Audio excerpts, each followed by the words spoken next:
Ladies and gentlemen, welcome back to the second set, or the second set of games, I should say, where we're going to have Genesis versus Endless. Now, joining me on the bench now, because your boy Q has left, is Spokermann. Spoker, how are we doing, buddy?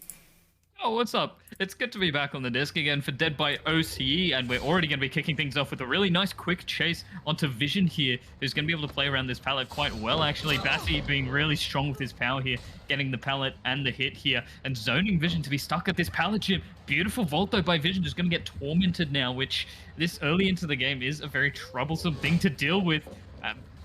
All right, Bassi doing the Minecraft scripts earlier today, trying to get some hay blocks, but this is going to be a definite down onto Vision here to start off the trial here. What an amazing way to start for Genesis here. Now, no, why would he go for a Torment when he could go for the No Way Out? Yeah, and plus he had the hook right next to him. That's true. Now, another strange odd pick here is, look at Rancor. Surprisingly, the perk that allows for the Mori and insta-down when Pyramid Head kind of struggles with the M1 hits anyway. And to also mention that Torment is basically your own Mori, but quicker. So, bit of a strange perk build, but I'm very, keen to see how it works out. Ooh. Oh no! Neil wasn't able to come in for a body block just in time yet, which typically, you wouldn't really be doing against Pyramid Head just because of the use of his power here. Should be able to see a nice flick here, and he does manage to land it. The fake out, they ran back into the power. Now we're going to be able to see Bassi getting a No Way Out stack from Vision here. Thankfully, not the Obsession either. Green Machine, the Claudette, is going to be our Obsession, who's going to have to worry about the Rancor, but this is already 2 stages, and the first gen hasn't even popped yet. Dude, Bassi is wasting no time. He's going full aggression today. He's not messing around with these people. And we can see that Bassi is already preemptively setting up trails here around where the hook is, around where the stronger loops and stuff are, so he can do an easy job of forcing Torment onto survivors here, sort of creating a little zone here. We saw some scratch marks of someone trying to stop the Call of Brine regression onto that gen here, but we see we have a disgusting 3-gen by the hook here. So this will be the easiest forced death of Bassi's life. He did end up managing to still get the No Way Out token, which in hindsight, the cage and then knowing where the cage was going to spawn, just off of pure game sense, which a lot of really great Pyramid Heads will be able to do. We see that the rest of the survivors are all split up on the gens on the opposite side of the map. This 3-gen is going to come into play later on in the trial, and we get our first elimination with the first gen pop. That is crazy. Bassi is wasting no time at all. Throwing down a pellet and then going for a flashbang technique. Unfortunately, both fail. So now we just wasted both 2 resources out of here. Looking like we're going to get the Call of Brine onto this gen, unless he's going to commit to the the Nancy over here, actually, onto Dixie, running through the corn, bringing him as far away from those gens, the free gen, as possible. There's a gen to the left that's popping really well. Oh. Ooh, a tad of hesitation from Bassi is going to make the hit a little bit more delayed, but Dixie being very smart to pre-drop the pallet, but Bassi uses the rights of judgment beautifully to secure and zone that down onto Dixie here, which is also in the middle of the active generators from what we saw before. The 3-gen has still not been broken yet, but there is someone attacking it. It would probably be our Claudette here with the injured Nia, popping the gen closer towards the shack here. Now, this also turns into a bit of a 4-gen with the generator inside the main building as well. So Bassi is definitely going to want to get some Call of Brine regression on the gen here. Man, this is actually crazy to see this. Now we have 2 stacks of No Way Out, so that's 36 seconds towards exit gates, assuming we get to that point. Call of Brine is still doing its work, and as we saw in the last games here as well... Taking a peek inside the locker? Oh no. Okay, I don't know if we have DS allowed against Pyramid Head, but I believe there must have been some kind of head-on play that didn't really follow through. I guess it didn't fall through at all, and with the good skill checks from Call of Brine, as we saw from Revolution and Owned last game, the good skill checks giving away so much information is going to be the same thing here with Team Genesis. Ooh. Surprisingly, he didn't go for Sen to his right, even though they sounded pretty close. He's just going to go for the tunnel out on Dixie, it looks like, which I suppose if you're going to turn a game into a 3v1, you may as well. Well, the game's already at a 3v1 at this point, with the potential to be a 2v1 with the elimination onto Dixie here. It looks like our star-crossed lovers, Vision and Dixie, are going to be our first ones eliminated from the trial. If Bassi plays this just right, he should be able to get that down, and he gets it. That is going to be the second elimination of the trial, but Endless is still doing a really good job at trying to keep up with the gen pressure here as the third gen has been completed. We haven't seen a reset onto Nia, even though there's no Sloppy Butcher or anything to hinder the healing speed here. So the 3 gen does thankfully get broken, but at the cost of losing 2 survivors already. Now, notice here that both Sen and Green Machine are going to be your fresh hooks. If we can get a chase onto Sen and leave Green Machine for the last one here, that'll be the craziest kill with Rencor, getting an instant 6 points, assuming the exit gates get to the procking stage. So, man. And with hatch offerings, it just makes it so much easier for that end game to start by getting that hatch closed and then finding your Rancor survivor. The no way out is also going to come in clutch later on as well. I can already tell, but right now Bassi needs to find this Nia and just force the kill on them, I guess. I suppose that's the plan, though, is that Sen is not going to come out of hiding. Obviously, if he did want to come out of hiding, then Claudette and him would have healed already. But in this case, it looks like Claudette is just going to stick to this gen and Sen is going to hide. Never mind. Sen's around the corner. Throwing down a pallet nice and early. Faking. Oh, no. Going for the kick here. Then moving over to the cow tree to our right where that gen is with Call O'Brien. Moving back to the left. Batsy is so aggressive today. I've never seen him this angry with survivors before. Wow. This is unbelievable, honestly. At this point, you're going to get your third no way out stack, and you can really just leave Green to do whatever he wants.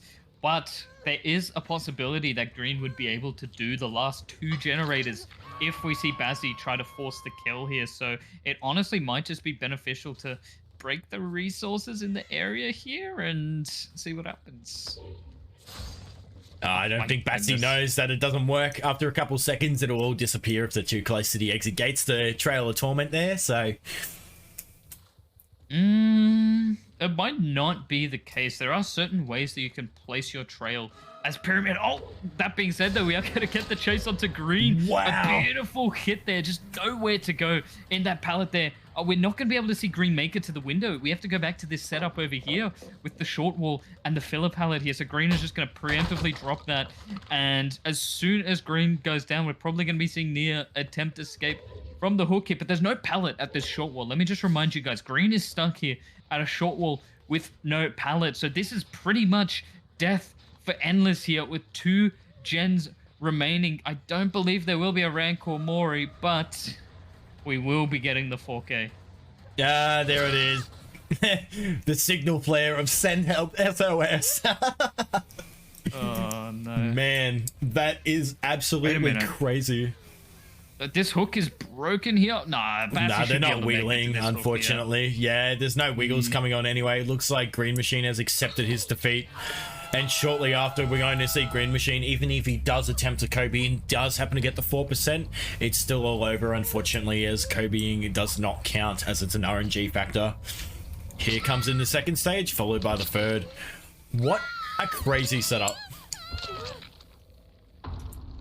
I know we all like to joke and laugh about Bassi doors and Bassi's RNG, but I don't know who he prayed to today to get a rancid abattoir like this. A harvester spawn inside the 3 gen, sending a caged survivor over to that 3 gen setup early in the trial, getting a nice quick elimination. This is what you love to see on a pyramid head, and this is going to set such a difficult win condition for Endless on the killer side now, with a score of 24 points to just 6 points for Endless. They need to pop they need to pop 4 gens for, well, Genesis needs to pop 4 gens for the win condition, if I'm not mistaken.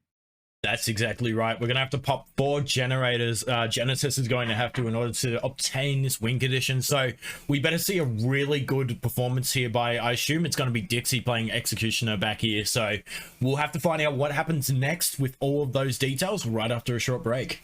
All right, welcome back, everyone. This time we're going to be seeing Endless on the killer side with Vision taking up the Pyramid Head here. And once again, we are going to be seeing the use of Corrupt Intervention, except this time we're going to be having Sloppy Butcher as well as Brutal Strength for a more traditional chase build here. Obvious pick of the Caller Brian here. A nice early spot onto Taze here, the ace, who's going to be able to path back towards the cow tree here. Will be able to make it through the window, but Vision hits the flick here, gets that first health state, and is able to follow it up with hopefully another power hit here, as he is kind of zoned to this area here. Doesn't drop the pallet, and goes down to the power. So once again, Corrupt Intervention being expired very, very early in both of these games here. Dude, Seabass was like, I'm not going to let anyone down. I'm going to win. I'm just going to go straight in, lean in, put my face against the monitor, and knock out these survivors as soon as I can. And then Vision came in here and said, hold my beer. Honestly, that's so true by you, YoBro. Now we're going to be seeing Vision placing a little trail around the hill here to sort of defend it and try and force some torment on anyone going for the unhook here. This is a very comfortable spot to force a second stage here. Unfortunately, we're not going to be able to see Vision get a second stage as quickly as Bassi was able to in the last game with the Torment, but we do have an active generator in the main building with a bit of progression. Vision just going for some very cheeky shots of the power here. Now, I just want to say I'm very glad that I'm seeing that not a lot of Pyramid Heads are running double range add-ons and instead opt for the I don't know what the add-on's called, but I know it increases how long you can place your trails for, so you got a bit more time to work with placing your trails and using your power if needed. So I feel like that really has become a staple. I believe we do have the Twitch add-on that shows where it shows like the perks if you hover over them. So you guys can check that out just by hovering your mouse over the perks and add-ons, and it should tell you what they do. Now we do have the second stage onto Taze here. Our first gen has popped, still getting blinded by the firecracker, but Meg is right in front. We heard someone else getting tormented. I believe that was Silly getting tormented in the main building. And oh, this is devastating here. We need another survivor here for the double save. Meg is not going to be able to get the save on her own. This is scary stuff. But here comes Nia. Oh, you got to pull up the power, Vision. Now. Oh man, this is scary. Oh no! Oh.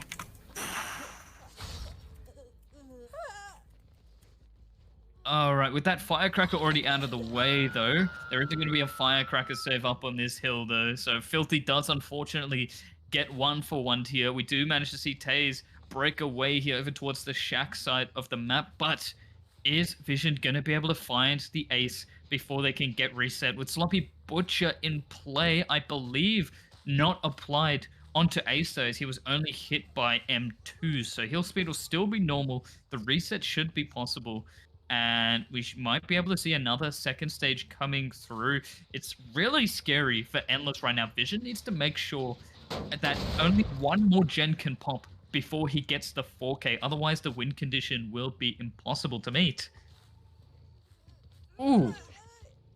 Man, this is crazy.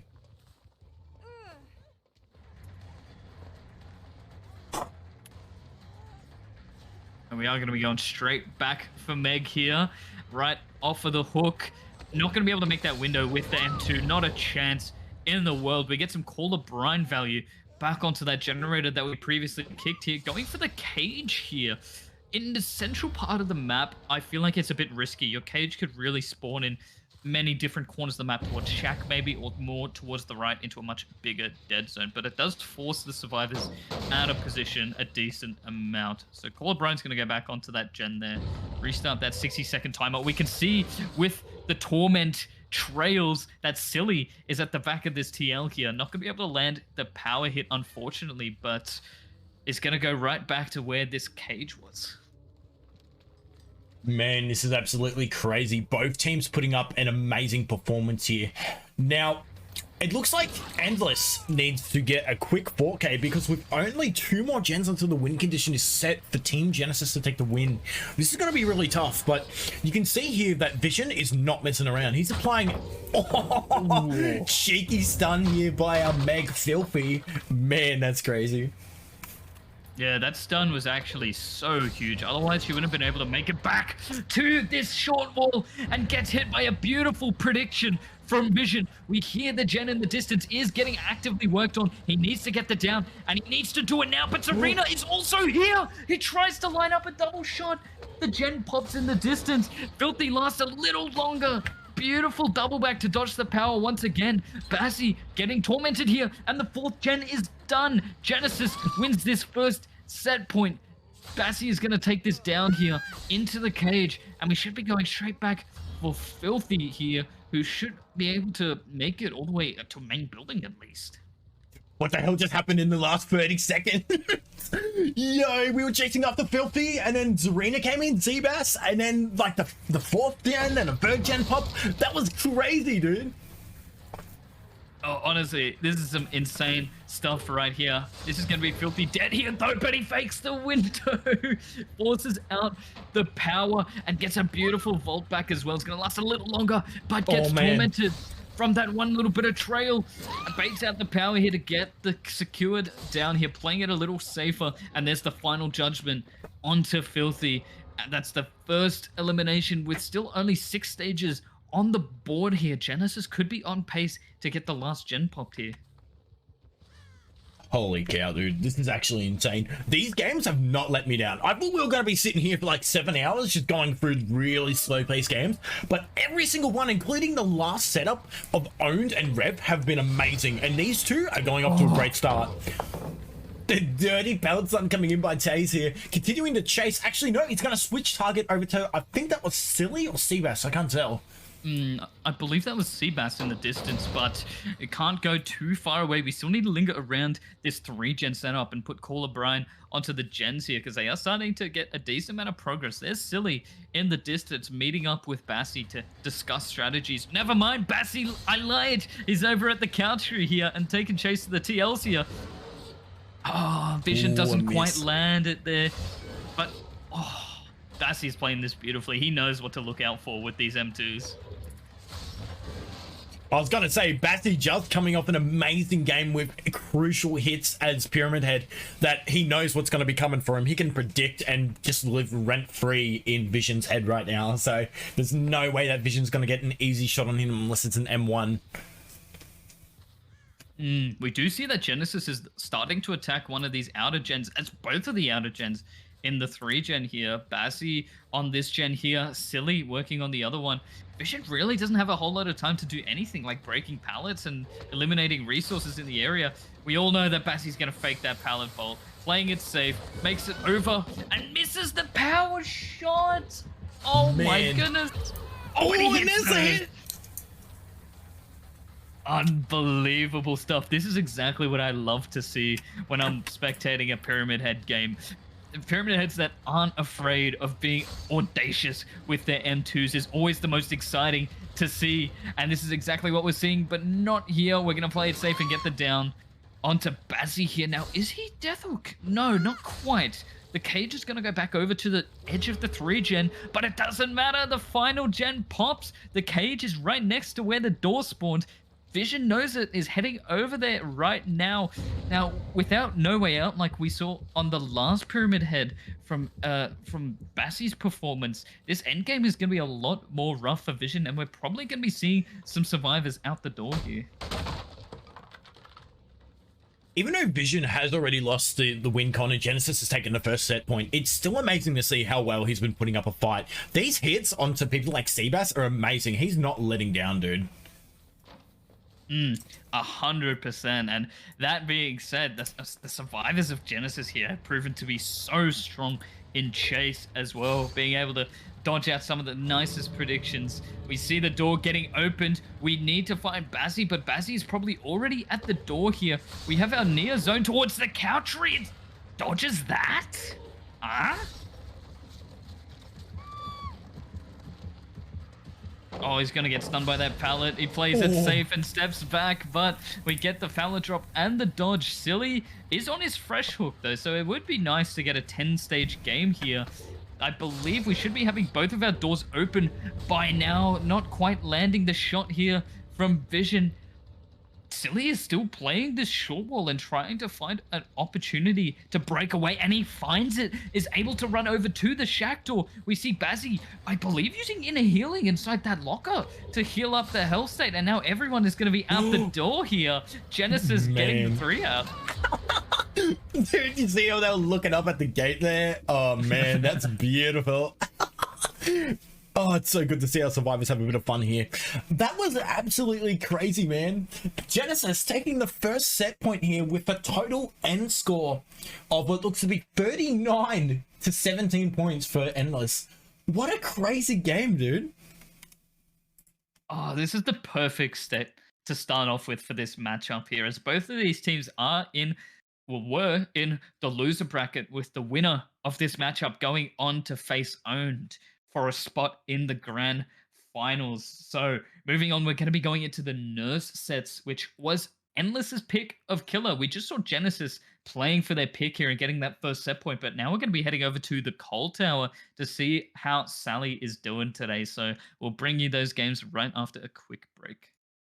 Ladies and gentlemen, welcome on back. We finish off the Executioner set, and now, just like my good friend Spokermann mentioned, we're going to be moving on to the nurse set now. Now, this is going to be absolutely crazy because we know that the first round was, let's just say, that was, there was a lot going on. Looking at this build here, Spoker, what do you think of Dragon's Grip on the nurse? You know what? I don't entirely hate it, especially when paired with Pop Goes the Weasel. And we get a nice quick down onto Filthy. He is not going to be happy about that one, let me tell you. Sloppy Butcher is obviously a really nice pick here. Corrupt is a decent pick until it's not, you know? When you do end up getting a very quick down like this, you're really not going to get as much value from it as much as possible. But regardless, that's our first hook of the trial here. We have Pop and Dragon's Grip available for use here. Just having a quick look around to see if there's anyone hiding. We're gonna vault the window here. Lovely stuff. I'm gonna check up on the main building here. I mean, if you think about it, like with the Corrupt Intervention, even though it didn't get its whole 120-second value, oh, is there going to be a grab here? There is from Seabass. Getting a quick hit, instantly proccing that endurance because, well, you're a nurse. What do you have to lose, right? Oh, Jesus, man. Is this the DS player? No, it's not. Oh, no. This is really, really bad for Genesis. Already, second stage onto Filthy. Gen is yet to pop. It's hard to say where our active gen's going to be, but if I had to guess, it'll be over on this left-hand side of the map here. If Dixie is lucky, he might be able to get the pop off and then go back to the hook, but we are going to go back to the hook right away here because we know Bassi is probably in the area getting ready for an unhook at the right time, but I think Dixie is just going to shut that down and try and get this elimination as quickly as possible, because to kill this quickly is just on pace for a definite 4K. Now, as I was saying with the Corrupt Intervention here, even though it only got about 30 seconds of use, we do have to acknowledge the fact that survivors can't work on those gens for 30 seconds, so they're going to spend that time walking away from them. And now that they are unblocked, they have to walk back. But as you can see, that's not going to stop Team Genesis out here, smashing out 2 gens relatively quickly. Probably just going to leave Filthy to die here, which is very unfortunate because now we're going to be entering against a nurse with a 3v1. And still with 3 gens to be completed. Are we going to see someone up in the main building? No, we do not. We have our gen very close by here, actually. This is probably a really good 4 gen to have on the shack side here. Now, this is where we see if Dragon's Grip is going to get Dixie some value here. I know that the survivors are definitely not going to be expecting this. I wouldn't be shocked if Dixie just either sits on or behind the hill and charges up a blink back to that gen here, getting some decent info of standing up here and looking around on the gens. Any second now, we might get that Dragon's Grip pocket. There it is, onto Bassi, and he knows he's in big trouble now. That's 60 seconds of being exposed, and he's caught out in the open. Is forced to go in the locker, and he still gets the grab even faster than the insta down. This is ridiculous. We're going to be able to get a hook nearby to this nearly completed generator. Greeting for this back hook in more of a dead zone here. Should be able to make it, hopefully. And not only that, we still have a lot of time left for Dragon's Grip to come back, but we are going to be able to get the pop on that gen if Dixie chooses. Man, you know, 3 gens have been done, and we've also got 4 hook states at the moment. That's going to leave us at 6 to 9 points. Nice. Getting another quick kick here, getting the pop here onto the gen, moving back to the center. I mean, look at this disgusting 4 gen we have right here. We have one on both sides, one at main and one by the hill. And, you know, gens by the hill are always the hardest to work by because... What are we doing there? Looking at the ground? Maybe you spotted a nickel or something on the ground there? Maybe he's just, I don't know, having a listen out for if anyone's in the main building potentially. Should get a nice tag onto Ace here, though. The Sloppy Butcher is going to be a real pain, having survivors have to take a lot longer with the resets and no borrowed time. If Filthy ended up being the borrowed time player and didn't have DS and was probably like the unbreakable player or something, or even Deli, then that would have been absolutely unlucky, detrimental for Genesis here. This is second hook for Bazzi, so we know no Deli is going to be coming into play. We do have Dragon's Grip and Pop back on this generator here, but I would imagine that no one will be tapping that gen until the Dragon's Grip runs out, which, now that you think about it, I believe that Dragon's Grip is active for about 30 seconds. And in that 30 seconds, that gen will just regress for people to avoid being exposed. So it's honestly another way of slowing down gens that we haven't really seen before. So this is really nice coming from Dixie. Now that you mention it, yeah, that is true because it's a gen that you can't touch. And now I believe with Nurse, I'm just double checking as we speak here.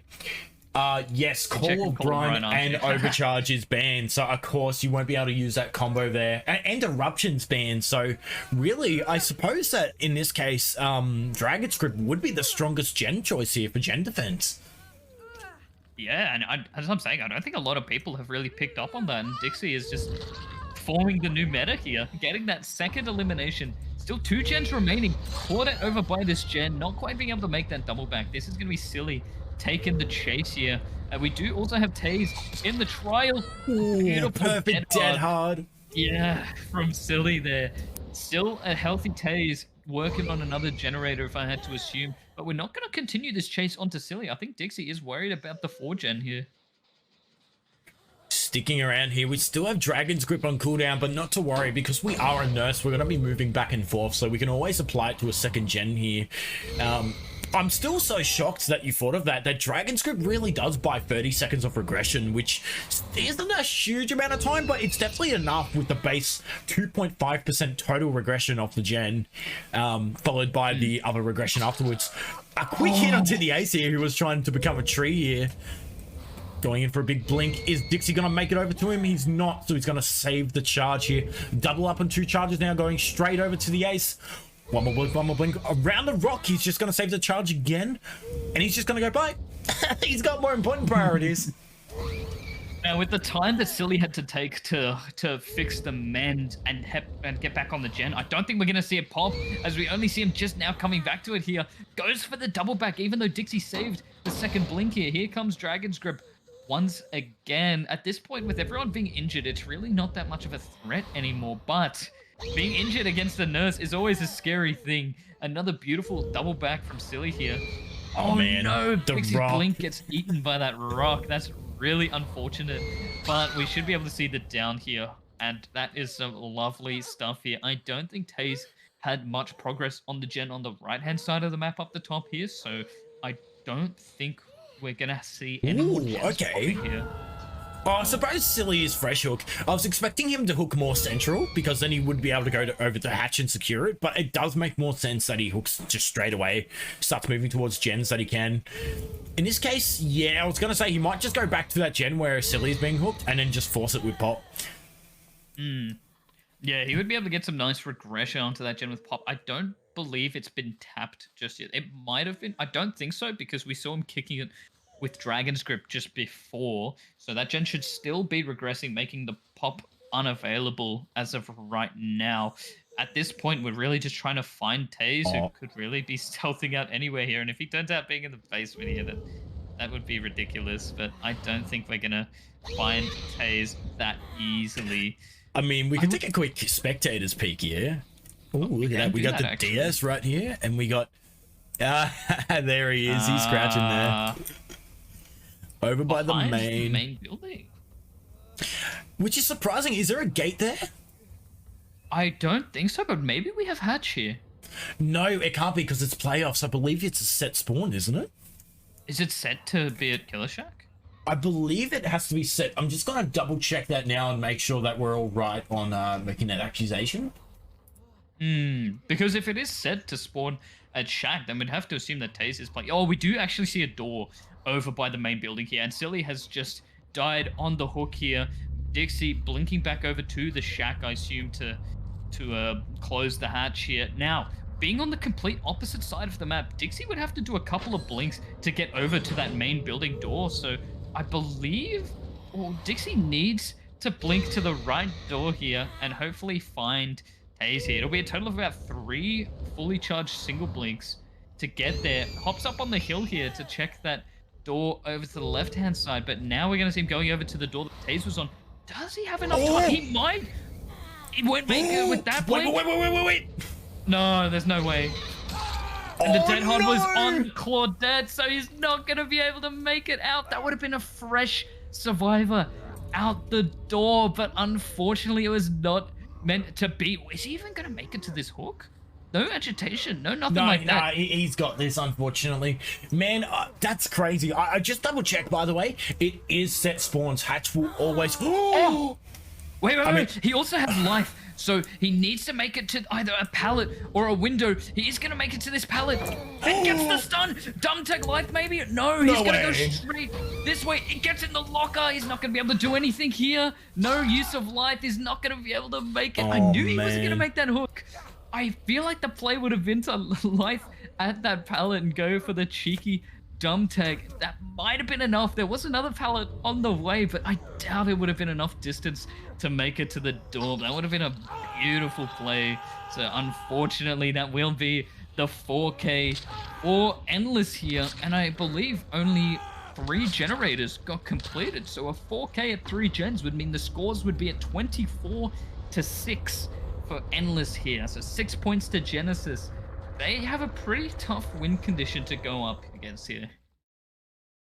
You're not kidding about that. It looks like that Endless here is setting the same standards that Genesis set in our first matchup with Pyramid Head. So this is going to be pretty tough. I mean, you know, 3 gens is a bit of an ask, but 4 gens against a nurse, I feel like it's doable, you know, but it's definitely not going to be an easy task. So we're going to have to see what Endless can put together here as the survivors to get that done. And apart from that, getting 4 gens done isn't too much of a big ask, but either way, we'll get this all set up and we'll see you shortly. All right, welcome back, everyone. This time, Genesis is going to be playing on the killer side here with Bassi on the Prestige level 21. Sally here with a much different build here. Already getting some early spots on some of the survivors here. I believe we saw 2 survivors over by this funky almond tile here. Getting a nice safe blink onto the Nia here. Going to be taking the first chase of the trial here. Now, it'd be really interesting to see how Dying Light comes into play this game. Not so quite a good double back. Going to be a nice quick down onto the Nia here, which is once again going to be deactivating the corrupt intervention very early on into the trial, but we're going for more here onto Vision, being able to get another tag and potentially another down, but Vision plays it safe and goes back by the hill here, but at this point very much zoned to a terrible part of the map here, and here is the second down. We should be able to see a pickup onto Sen here, as Vision is going to be the first one on the hook. Dude, that is actually so crazy, man. We're kicking off with Seabass just smashing out people straight away. Probably not as fast as Dixie did, but still, nonetheless, very impressive here. The Prestige 21 nurse, he definitely wanted to show this off for competitive, didn't he? He's been grinding all his blood points exactly for this moment. Manages to spot out the Nancy with the sprint burst. Dixie is going to be able to take Bassi away a fair amount, making him use both blinks to try and catch up, but the sprint burst was just too powerful. Bassi just now has to blink all the way back to the hook here. We hear that there are some active gens on the right-hand side of the map around the middle area. Bassi trying to cut off anyone rotating for the unhook here, and we do spot someone out over here, so it'll be interesting to see where this goes from here as everyone's coming in for the save without the first gen popping. Man. Oh. Oh man. Nice. That was actually really smart by Dixie, I have to say. By holding the beamer onto Bassi so that he can't blink onto... Oh, I believe that must have been off the record or a really well-timed dead hard. We're about to find out. But Bassi is coming in for the slug. It was off the record. And Vision goes down once again. Are we going to say yes? No, we don't. This might have been our Deliverance player then. And Vision being the first one on the hook might have really screwed over here. But Dixie has already been getting picked up. We've already gotten our second stage and we're yet to see a gen pop. So hopefully that changes soon. This is actually so crazy, isn't it? Like, the matchups tonight have been so exciting and it's really overhyped, but for a good reason too. Oh man. A little bit short on that second blink. Wasn't going to be able to get the tag onto Neo. He's going to be able to make it back in towards the map here. Bassi is going to blink back for Vision once again. Currently on Death Hook. Not going to be able to pull off a reset in time. Obviously because of Sloppy Butcher as well. Sees Dixie. Doesn't want to go for him. Wants Vision here. Now where could he have gone? Man, this is actually so crazy. Oh goodness, look at that blink. We do hear the grunts of pain from Nancy, from Dixie, and I think Bassie's just really umming and ahhing whether or not to commit here. But we can see now we are going for the commit. Not going to be able to get the beamer off. We do get a jolt proc, but we get 2 gens in response from Endless here. So they ain't here to muck around. They just need to pop 2 more gens in order to meet the win condition, even if they get 4K. And with this gen here already being so close, just a dry kick for a little bit of regression and some more overtime. Never mind, we have Deliverance onto Dixie here, if I'm not mistaken. Could that be renewal as well? I think it could be. Man, this is so crazy, dude. I'm sitting here pulling hairs out of my head. Oh man. Now with this chase onto Nia though, I'm expecting a firecracker drop, but no time to react to that. Nia is going to go down and this is going to be a fresh hook onto Nia as well, but Bassi really needs to be worried about that left side generator, which does end up popping. Only 1 more gen needs to go here. We can confirm that Dixie is in fact the Deliverance player and it wasn't Vision, so this does save things a bit for Endless here, having just that extra bit of pressure by having another survivor active in the trial might make the difference of whether that 4th gen pops or not. Man. Now he's just gonna camp around Sen here. It looks like no, never mind. He's just gonna go straight over towards Green Machine here. Green Machine better start juicing over here, otherwise it's gonna be a very quick game ending over here. Hot damn, dude. We saw a really nice double back from Green though, being able to avoid that chase entirely. Now, I don't know what we're seeing over there with those loud noise notifications. Unless it's just window vault spamming or potential pebble maybe. Oh, the unhook comes through. Green has gotten the save, is going to take that tag. Everyone injured right now. If there was ever a time to run Thana, even with the new Thana, it would be now. Oh, man. A really nice double back from Nia.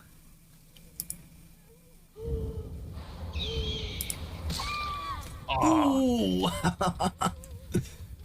This is absolutely insane. Bassi cannot waste any seconds. There's the DS! DS comes through. Slaps him with the D, and the dead hard is going to be able to waste even more time. There's the firecracker drop, but no burn. Bassi played it smart by waiting a bit longer for that blink to avoid that burn from happening. The 4th gen pops. Dead hard used. DS used.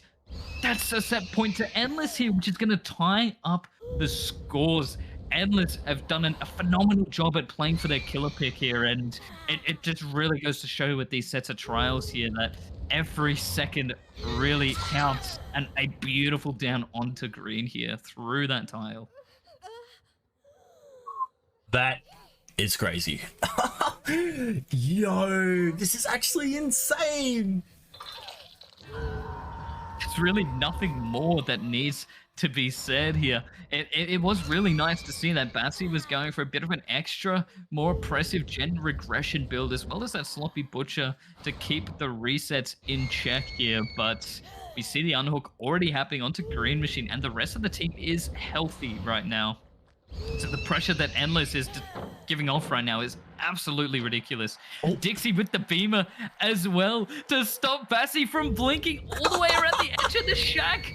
Green still holding W towards the edge map there is going to be able to make it away. Dixie is just going to be here to harass even more, playing his role perfectly. That final gen pops. Dixie doubles back into Bassi. Is going to get downed here, but I don't think Bassi's going to be able to get the slug onto Green here. Is going to be able to make it over to that door, and Dixie being positioned at the shack. Actually, if they get the door open in time, if our healthy survivors take the hit, maybe we can see a hatch escape. But no, we have a survivor breaking away back towards the mid map here. This is Green Machine getting stuck to the TLs, to the hill at this edge of the map here.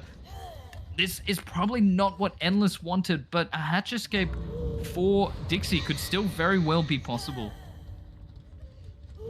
Oh man, this is absolutely crazy. This has been an amazing match. God. Holy. They get the pick up onto Dixie with all this time waste from Green here, just hopping into the locker to make sure and force that Bassi gets the grab here and goes for a hook, which should result in a final score of 7 stages if we see the rest of our survivors getting the 3-man escape.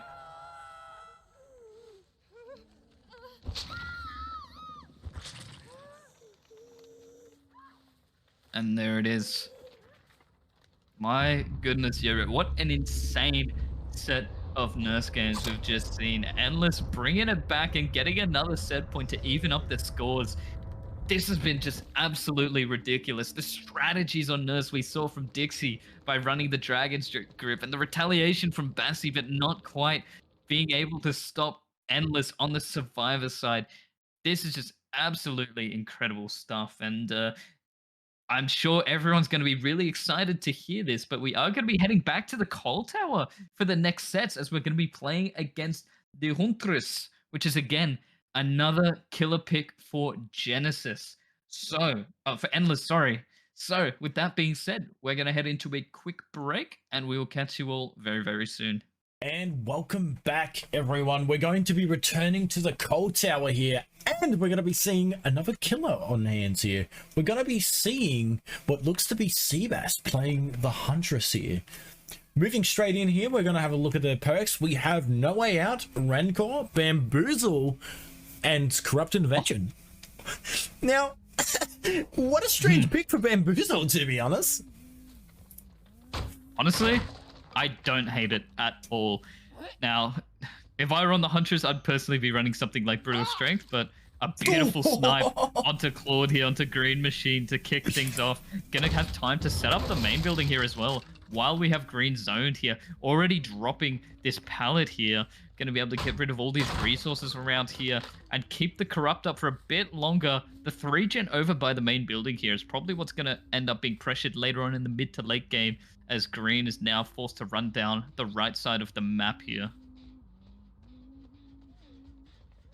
Here's some whimpers of the Claudette here who was sniped from across the map. I mean, to be honest, there it is, the Bamboozle value, having to pre-drop this straight away. Unless she's just going to stick around here. Going around, and oh, there it is, straight into the back. Beautiful stuff from Bassi here. Fairly quick chase onto Green Machine here, which will also result in a basement hook with no risk of a pallet save. Get a bit of Rancor information. We can see that the survivors are already attacking the top side of the map here with that first gen pop and getting everyone's position as well. No, Bassi, you can't be doing this in a tournament. No, oh, man. If he hits a cross map like this, then I'm going to lose my mind. No way, he can't be doing this. He needs to be way more safer with his hatchets. This can't be real. Right. We do have some scratch marks over at the front of main building here. Someone might get caught out in the open here, but being in the middle of the map here, it's so easy for Bassi to be able to check if people rotate over to go to the basement. So this actually makes a lot more sense now, being able to pressure 3 points of the map at once and completely cutting the map in half. to make it a lot easier for that second stage to come through onto green and possibly even death. Oh man, he's just gonna stick around. There's no point in moving here, I suppose. Oh, this is so huge, dude. I'm always so stoked for this.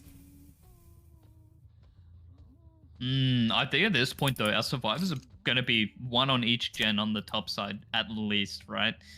You'll be able to get one gen remaining with your first elimination, which I think is a lot easier to manage and also denying more no way out stacks so that the end game is hopefully a lot more tolerable. We see the first gen popping, and yeah, we see that the other survivors are just all on the gens here on the top side, one up in main and one over on the top left hand side as well. But I think green is going to die on hook. We're not going to be able to see anyone make it over in time. We had someone rotating down from the right side, someone in the mid map here as well. Sen is going to try and take the chase here so that we have a survivor going in for the rescue. Main building gets popped and Rankle reveals that they are still over by this 4-lane. This is going to be an elimination onto Green Machine. It's actually crazy how fast this is happening. These games tonight have been so, like, everything's always turned around. You expect something and then something else happens, you know? Oh, another beautiful snipe, and the bamboozle comes back out. Sen probably won't even make it to the pallet. They like forced to drop it here, and with that extra wind up from the babushka, it's just a almost guaranteed down. First elimination. God, the reload is so slow with that Iron Maiden with deerskin gloves. I've been running it religiously, and it's painful to see how slow reloads can be. But Bazzi being very safe with his hatchets and trying to go for more reserved, guaranteed hits. Here comes another basement hook. We've had 3 gens completed with our first elimination. So let's see how Endless can keep up with the pressure. Oh man, the pressure's coming on. Leaving us right here with the last generator, man. Holy. But with that Rancor, though, we're going to be able to know that the last gen will still have a lot of progress left before being completed, as we saw a survivor was on this hill gen here, and here they are running in the distance. That's going to be Broken, who's going to be playing for the survivors of Endless here. I feel like it's been a while since we've seen him playing in comp, so it's nice to see him on the roster tonight. Now, Vision is getting sniped by a couple of hatchets here. Bazzi going for some really audacious throws here, actually, because he honestly can do so. He's in a very comfortable position here, having both of our survivors controlled to this section of the map here. A little floppy one to finish off, and it lands onto Vision. A little better floppy toppy, as I like to say, with the last hatchet as well. This is unbelievable. Broken has to rotate in for the save. We're definitely going to see another second stage coming out. Oh my goodness, I can't even keep up with this. Man, losing your voice already. You did call it earlier, so I'm not surprised to see it happening now. Hey, not cool, man. Nah, but Vision is being forced to keep trying to work on this gen here, but Broken managed to sneak through and get the rescue by rotating around the back of Shaq. A tag onto Broken here. We should be seeing another tag. Oh, beautiful dodge from Sen, dodging at that hatchet here. We do have the firecracker and what seems to be a borrowed time as well from Broken. That would have been hit at almost the last second. I feel like Bazzi would definitely been mentally counting. That was huge from Broken to be able to get that basement save. The second stage still came through, but we did manage to save a lot of time with that borrowed time here. Man, this is actually crazy what we're going through right now. They just can't keep up. They literally cannot keep up. They have to keep backing down. This is really scary though, YoBro, because we've managed to hook Broken right next to the most active gen. This is the gen that Vision had been working on a bunch as well, who's yet to be reset as well, actually. That gen's going to start regressing now, and we're going to be able to keep Broken on the hook by this gen here. So Vision yet to be hooked. Also our Obsession getting reset, probably resetting with the Nia up towards the top left hand side of the map, if I were to assume. Yeah, I assume that that's where they're going to be sitting for the most part. I don't think they could be anywhere else. I mean, suppose they could be sneaking around now, but it's too risky. Yeah, especially with just how open it can really be in the mid map here. You do have a decent amount of trees to block line of sight, but if you're up towards that left-hand side of the map, it's really not as great for cover. I think we managed to spot out some survivors over up at the top right here, and Bassi knows that they're going to try and rotate in for the save, and he gets the tag onto Nia. Second stage onto Broken. Gen regressing. Survivors out of position. This could turn into something more. I was fearing this was going to be a 6-stage 2-out, but with how Bassi has been defending this so beautifully, it could very well be more than that. Dude, tell me that Bassi is not leaning in his chair, pushing his face against the monitor right now. There is no way that this man is not gaming right now. He's got his keyboard at a 75-degree angle, his head right up to the monitor, brightness maximum, filters on, everything. It works. Crosshair on. Dude, the little crosshair by getting a piece of gum and sticking it in the center of your screen. Maybe a little bit of Sharpie as well. Boot up CS. Look where your crosshair is. Get a little permanent marker. Draw a little squiggle, man. and that's that. But Bassi is going to be able to get the kill onto Broken here, which will be the 8th stage of the trial. Vision still being fresh here. Thanks for playing, Broken, but unfortunately you are not going to be leaving that hook. Bassi is really adventuring out of the 3-gen here, though, to try and find where the survivors are here. A little bit of progress on the hill gen from previously. Gonna go for the kick here successfully. There we are. And let's see what this gen over here has regressed to. Oh, it's next to nothing, man. Man, oh man.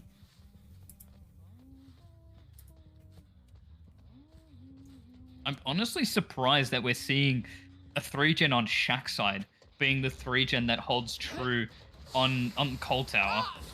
Oh, beautiful blind from Sen with the firecracker. Bassi was getting a little greedy with that hatchet to try and get that hit here, but semi-expecting the bamboozle from earlier. Sen is able to play it a little bit safer here, but is inevitably going to get hit by a hatchet here. Tried to go for a little FOV tech here, but has really lost. Got Bassi quite lost here with the hook being broken here. Going down in the corner of the map here is probably the best thing for Sen to do right now, and he juices Bassi up by hiding in the eye wall, I'm gonna call it now. Man, oh man, oh man, oh man. Oh, he has another hook right next to this gen. Oh my goodness.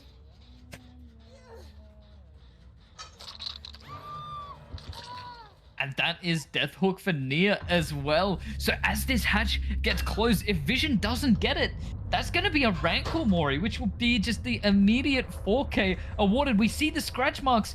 Bassi. Oh, he gets it. No way. Vision manages to get the hatch escape while he was the obsession. Oh, that's dude. A fresh stage out. 9 stages, 3 kills. Endless still gets points on the board. That's what, with 4 gens completed and a fresh out, that's 11 points for Endless and 18 points for Genesis. That just made a guaranteed 4K into a very, very winnable game for Endless. Holy shit. That is insane. I was not expecting that. Dude, Vision out here getting the jump in as the Rancor, Mori. This is huge. This is huge for Endless right now. They now have a much easier win condition. Oh, man. Oh, man. The pressure is all on Endless right now, and we're going to be playing the Huntress now. So we're going to take a quick break and get that set up for you in just a sec. All right, welcome back, everyone. Now, I pray my math is correct, but the win condition for Genesis is two stages out the door, as well as all gens completed. And it looks like Dixie is going to be coming in prepared to deny that from happening here. So we are going to be seeing Call of Brian making a return, as well as Bamboozle coming out once again. Zarina going to get caught out. Beautiful sprint burst, though, at the start of the trial. That's exactly what Genesis wants starting off here. 2 survivors in this area gonna bamboozle this window quite early on. We do see that we also have Claudette here, I believe. Oh yeah, go for the window, but it's bamboozled. Can't go for that. this should be a nice quick tag here if Dixie can play this right. The next pallet has been dropped. The resources are starting to dwindle over on this side. Gets the window, but Bassi is taking this first hit and first chase here. He just had an amazing performance on Huntress just before. He goes for the hatchet throw, but Dixie can't quite land that one. Zoning Bassi back to where he'd just thrown the pallets. But if Dixie predicts this right, which I think he has, Bassi is going to try and rotate back around the long wall. But no, manages to go all the way back towards the corrupt side of the map here. So this is not that great for Dixie. And Genesis should be able to respond with some early gen pressure in result. Now, noting on that, yes, you are right. As soon as we get 5 gens and 2 stages out the door, that is the win condition for Endless. Oh, don't mind me. That's my timer going off saying that the survivors need to be readied up and in the game. Oh, you forgot about that one, didn't you? I always do, man. We do stay true to our timers, guys. Don't you worry. It's just you can't shut them up sometimes. All right, Bassi going for the cheeky blind as well. Manages to distract for at least a little bit longer. We have had the first gen popping. We should be able to get the shack pallet thrown here. And the hatchet hit. Oh my god, he gets it over the chunky part of the pallet as well. Oh my goodness. We do hear that another gen has got a decent amount of progress here. Oh man, why wouldn't you go to that gen and kick it? I think he thinks he has time to get the basement hook and then get the kick. We're going to have to wait and see, but let's hope Dixie's right here. He gets that first fresh hook, that first no way out second. He's gunning it straight towards that gen there. And yeah, I think he's just got... No, he doesn't! No! Midget manages... Oh, no, sorry, that's actually Filthy, who manages to pop that gen. 2 gens down. A survivor in the basement. Things could get pretty difficult here, but Huntress is very notoriously known for being a snowball of a killer. Things can escalate so quickly, and we hear a decent amount of progress on the gen here as well. Quick unhook onto Bassi. Dixie not going to be able to force stages as much as Bassi was able to in the last game, but we'll have to see how this one plays out. A beautiful balance landing, by the way. This is actually crazy. Man, dude, these people are not messing around, are they? They are just hanging on to this and making sure that they get done what they need to get done. Dixie, that is not allowed, mate. That was a medium ball, but look how far away Midget was from the window. We are going to see the Bamboozle coming out. TLs are normally a very difficult tile for Huntress, but with Bamboozle, it's just too easy. Mitchie's going to go down here, which will be our second fresh hook for Dixie here. Might be able to get back on pace to slow down the game a bit again and hopefully stop those gens from flying here, because the first step for Genesis to get a set point here is to get that first, the gens done, you know? First the gens done. Yep. We got it. We're casters. We know what we're talking about. Professionals, might add. Dixie's going to have to get a quick reload here. No, he's not actually, because he's got 2 hatchets. Come on. Come on. Impress me. Oh, come on. Go for something. I think this is going to be a definite borrowed time unhook, though, so this will be really difficult to tell. We know that there probably isn't going to be anything like off the record or anything like that. Winds up at the pallet. Claudette has a lot more discipline than that. Goes for the M1 onto Best. I respect. We're zoning Miji back towards the TL here. It's now just going to go straight back into the edge map here. I think our hooks are quite far away from this corner, and Miji knows it. There's the firecracker. Manages to dodge it out. Gets the down once again. We know there's not going to be any decisive strike or anything like that, so straight to the pick and try... Oh, there is a hook quite close by, actually, but Dixie wants this hook to be a little closer to the mid-map area and to where the active generators are going to be, so... Now that Midget has been tunneled, that brings him straight to the second stage, giving 2 more points to Endless, leaving it as 24... Oh, I'm sorry, 26 and 16 now. So we're 10 points difference at the moment here. Still hasn't reloaded, so still hanging on to 2 hatchets at the moment. This is getting really tough because we still only have 2 stacks of no way out, meaning that we really have to start spreading some other hooks on other people, but that is a lot easier said than done sitting back here at the desk. Really nice pallet drop from Miji, though, to force that break and gonna bamboozle this tile up nice and early. Claudette shouldn't be able to make it too far. This pallet is already dropped here. Oh, Miji's gonna get caught out. Doesn't vault the pallet. Plays a little safer going around the outside here, but things could get real difficult real quickly here. We might expect to see our last gen popping soon. Wind up, wind up, wind up. Oh my goodness, Miji's playing this insanely well. Not even going for the hatchets to avoid having to reload. This will be elimination number 1 if we go for the pick here, but with only 1 gen remaining and the gen split being so ridiculous, we already see it popping. Adrenaline! Miji gets back up! Oh man, this is crazy. Oh my... Genesis might bring this back. A beautiful hatchet onto Filthy, though. I think we have seen Filthy getting hooked previously, losing track a bit here at the tile. Filthy following the same route here has kind of thrown off Dixie here. Did we see him hop into a locker for a head-on, maybe? Yeah, we do! No way! Genesis were not marking around. They should be able to get this win condition met here with all the survivors being reset here, except for Filthy, who's in chase. You can just let him die on the hook here. We get the down, but No Way Out has already come and gone. There's no way Dixie's going to be able to stop Genesis from getting the outs here. And in about 4, 3, 2, 1. There's the gates open. That is the fresh hook on, but that is the stages out, giving the win. The set point to Team Genesis, ending off at a massive total, which is being calculated right now as we speak, and we will see on screen shortly. Man. Oh, man. I can't believe that Genesis managed to bring that back. Even though Bassi put on an incredible performance on the Huntress, which already made the win condition very difficult for Dixie, for Endless, but to pull off that 6th stage with a 3 out on the Survivor side to follow up that insane performance is just absolutely incredible to see. So that's going to put our scores right now at 2 set points for Genesis and 1 for Endless, but this next set is the real wild card. Genesis have really decided to be funky fresh here and pick the Ghostface on Larry's for set number 4, so this very much could be the decider. We'll probably be taking a quick casters break here, and we will catch you all after a short break. Alrighty, folks, we're going to be moving on to the Leary set now with Genesis playing the Survivor. Sorry, I couldn't think of Endless's team name for a moment. That was a bit embarrassing.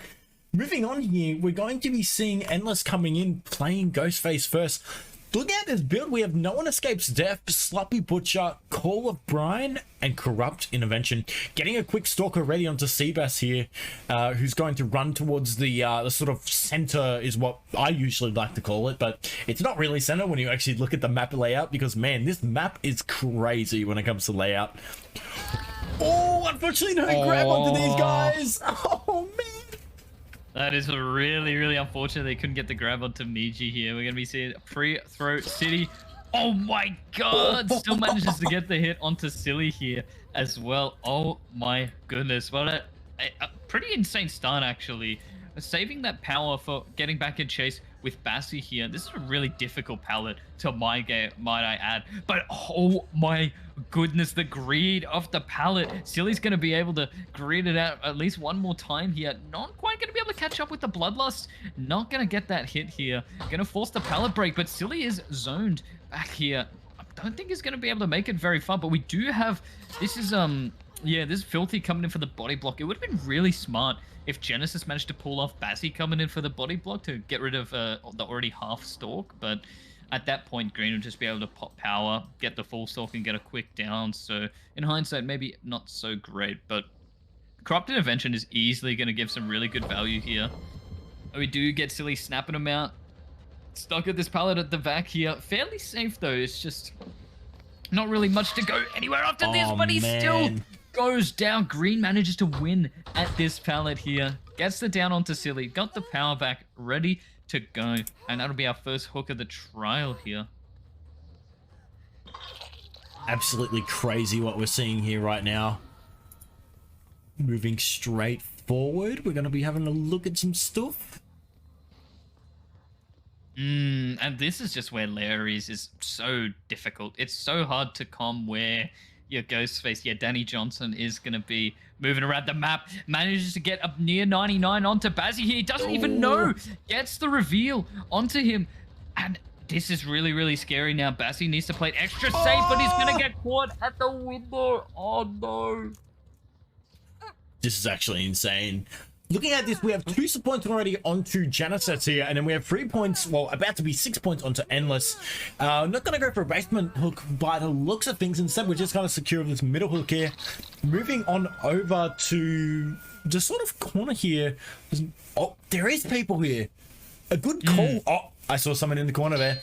That's a pellet, so. I don't think that's a survivor green, but we did have our Claudette getting reset pretty much at the hook over here. Silly has been absolutely insane playing at these pallets, doing an awesome job at being able to greet them for as long as possible here. I do think that this is actually our borrowed time player getting the unhook here. Oh, but Green manages to get around to block the pallet, so Bassi is in a lot of trouble here. Oh no. I don't know if... Oh man. Oh, that's pallet save. He lunges off of it! We had a survivor in front, a survivor in back, another one popping the second gen, but Green was able to lunge off of the pallet, and the pallet didn't even get dropped knowing exactly what was going to happen. So very smart by Genesis, but even smarter by Green here for managing to secure that pickup and get that second hook onto Bassi. Oh man. Absolutely crazy what's going on here with the Ghostface plays. I honestly can't wait to see when Genesis gets to go onto their Ghostface and see what's going to happen here. We got a very nice basement hook here. Oh man! Oh no! Oh, that is so unfortunate. We had Midgie walking in and actually... Midgie, I believe, is our borrowed time player as well, so we're not going to be able to get the down onto Bassi, I believe. So should be able to get the pallet drop and get away. Uh-oh. He's not going to make it to this next pallet. He's going to be able to get the down again and get an elimination onto Bassi here. But Green played it really smart by... Oh no! No, filthy!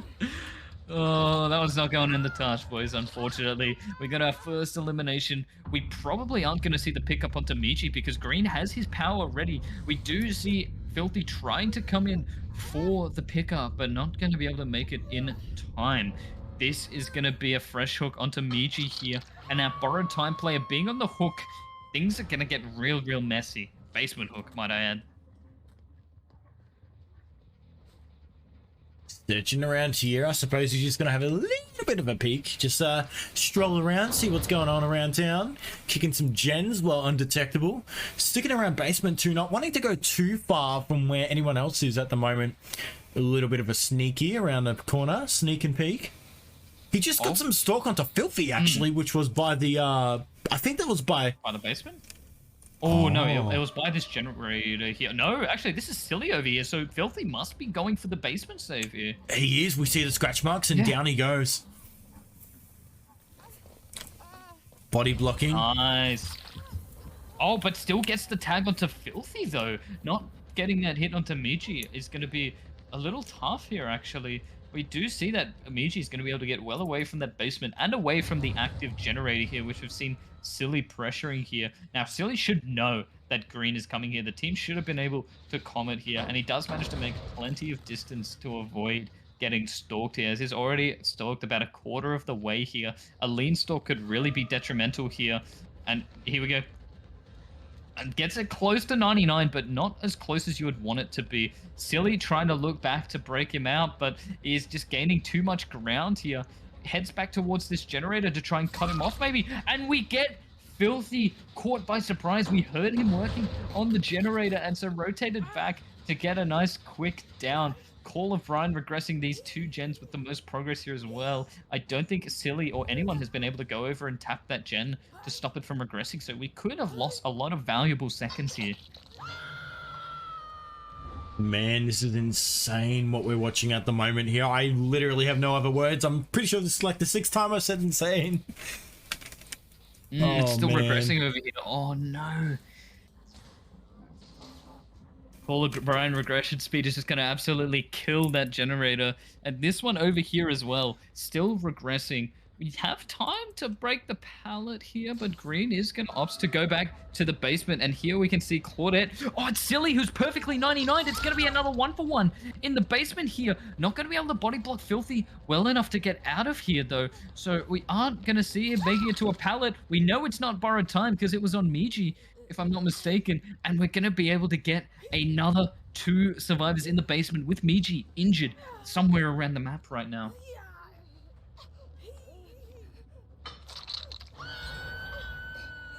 Oh, I think that's absolutely huge for Genesis to have popped that 3rd gen, because if this was to end up being a 4K with 3 gens remaining, this would be a near impossible win condition for Endless, for Genesis to meet on their turn on the killer here.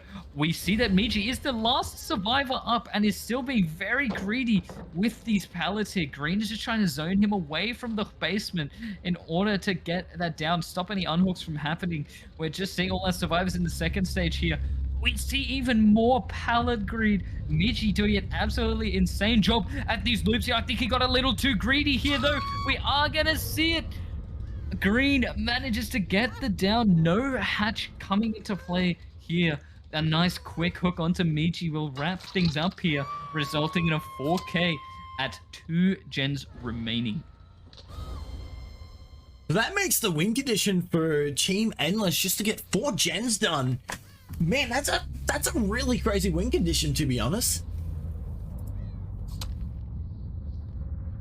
It is a very difficult win condition, especially considering Ghostface is just so powerful on Lyris. And what's our scores looking like right now? 24-6? 24-6 we should be expecting. Yeah, that's right.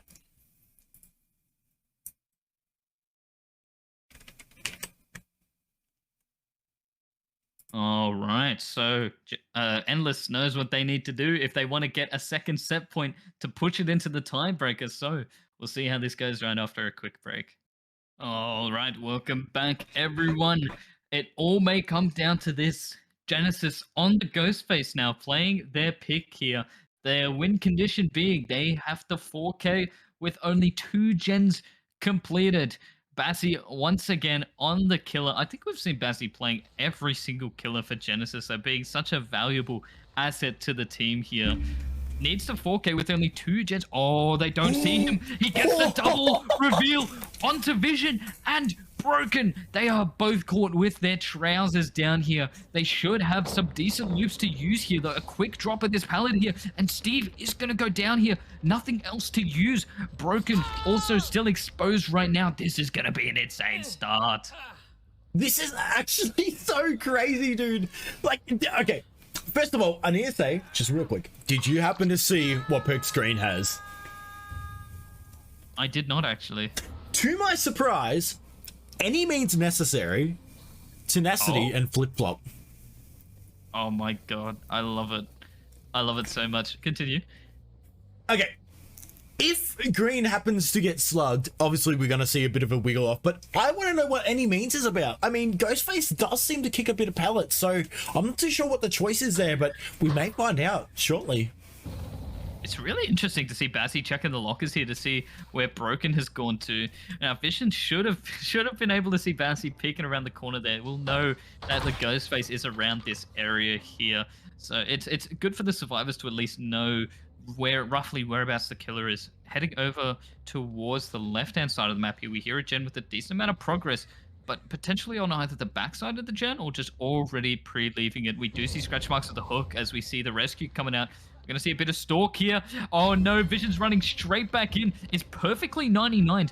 Broken is trying to take the hit here, and he does! Resetting his stalk bar, and now Vision is going to be getting tunneled out once again. All the stalk bars have been reset here, but we are going to be getting a second hook onto Vision here. Now, I'm not too sure. I don't think that was a Scourge hook from before. This might be one over here as Bassi is opting to rotate over here. We have the first gen popped. There is the pain res. We hear screams in the distance here.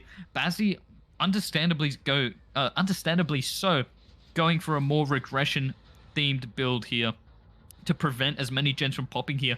We hear this gen is actually quite close Excuse me. Dixie doing an amazing job at snapping Bassi out of it. Not even going for the kick on the gen with Call of Brian, because he knows that if he goes back to the hook and try and maybe force the kill and stop the unhook from happening, then things would be tough for Endless. So interesting to see that he doesn't go for that Call of Brian regression, I have to say. For sure. I'm actually interested to see it myself. I mean, we only have 3 perks that are really helping with gens at the moment, but Call of Brian is so, even though it's a very strong perk, it's very situational because it kind of acts in pop in the same way of that you have to choose if you want to abandon a chase or abandon some form of finding survivors in favor of getting some regression. Especially when the win condition, by the way, is that 4K needs to happen with 2 gens done for Genesis to win. But for Endless to win, they need to pop a total of 4 gens. So they really need to keep Vision alive for as much as possible. Or, alternative strategy, force Vision to be in chase and just use all the pallets, comp drop everything under the sun and moon, and hopefully waste enough time to pop 3 more gens with everyone else split up.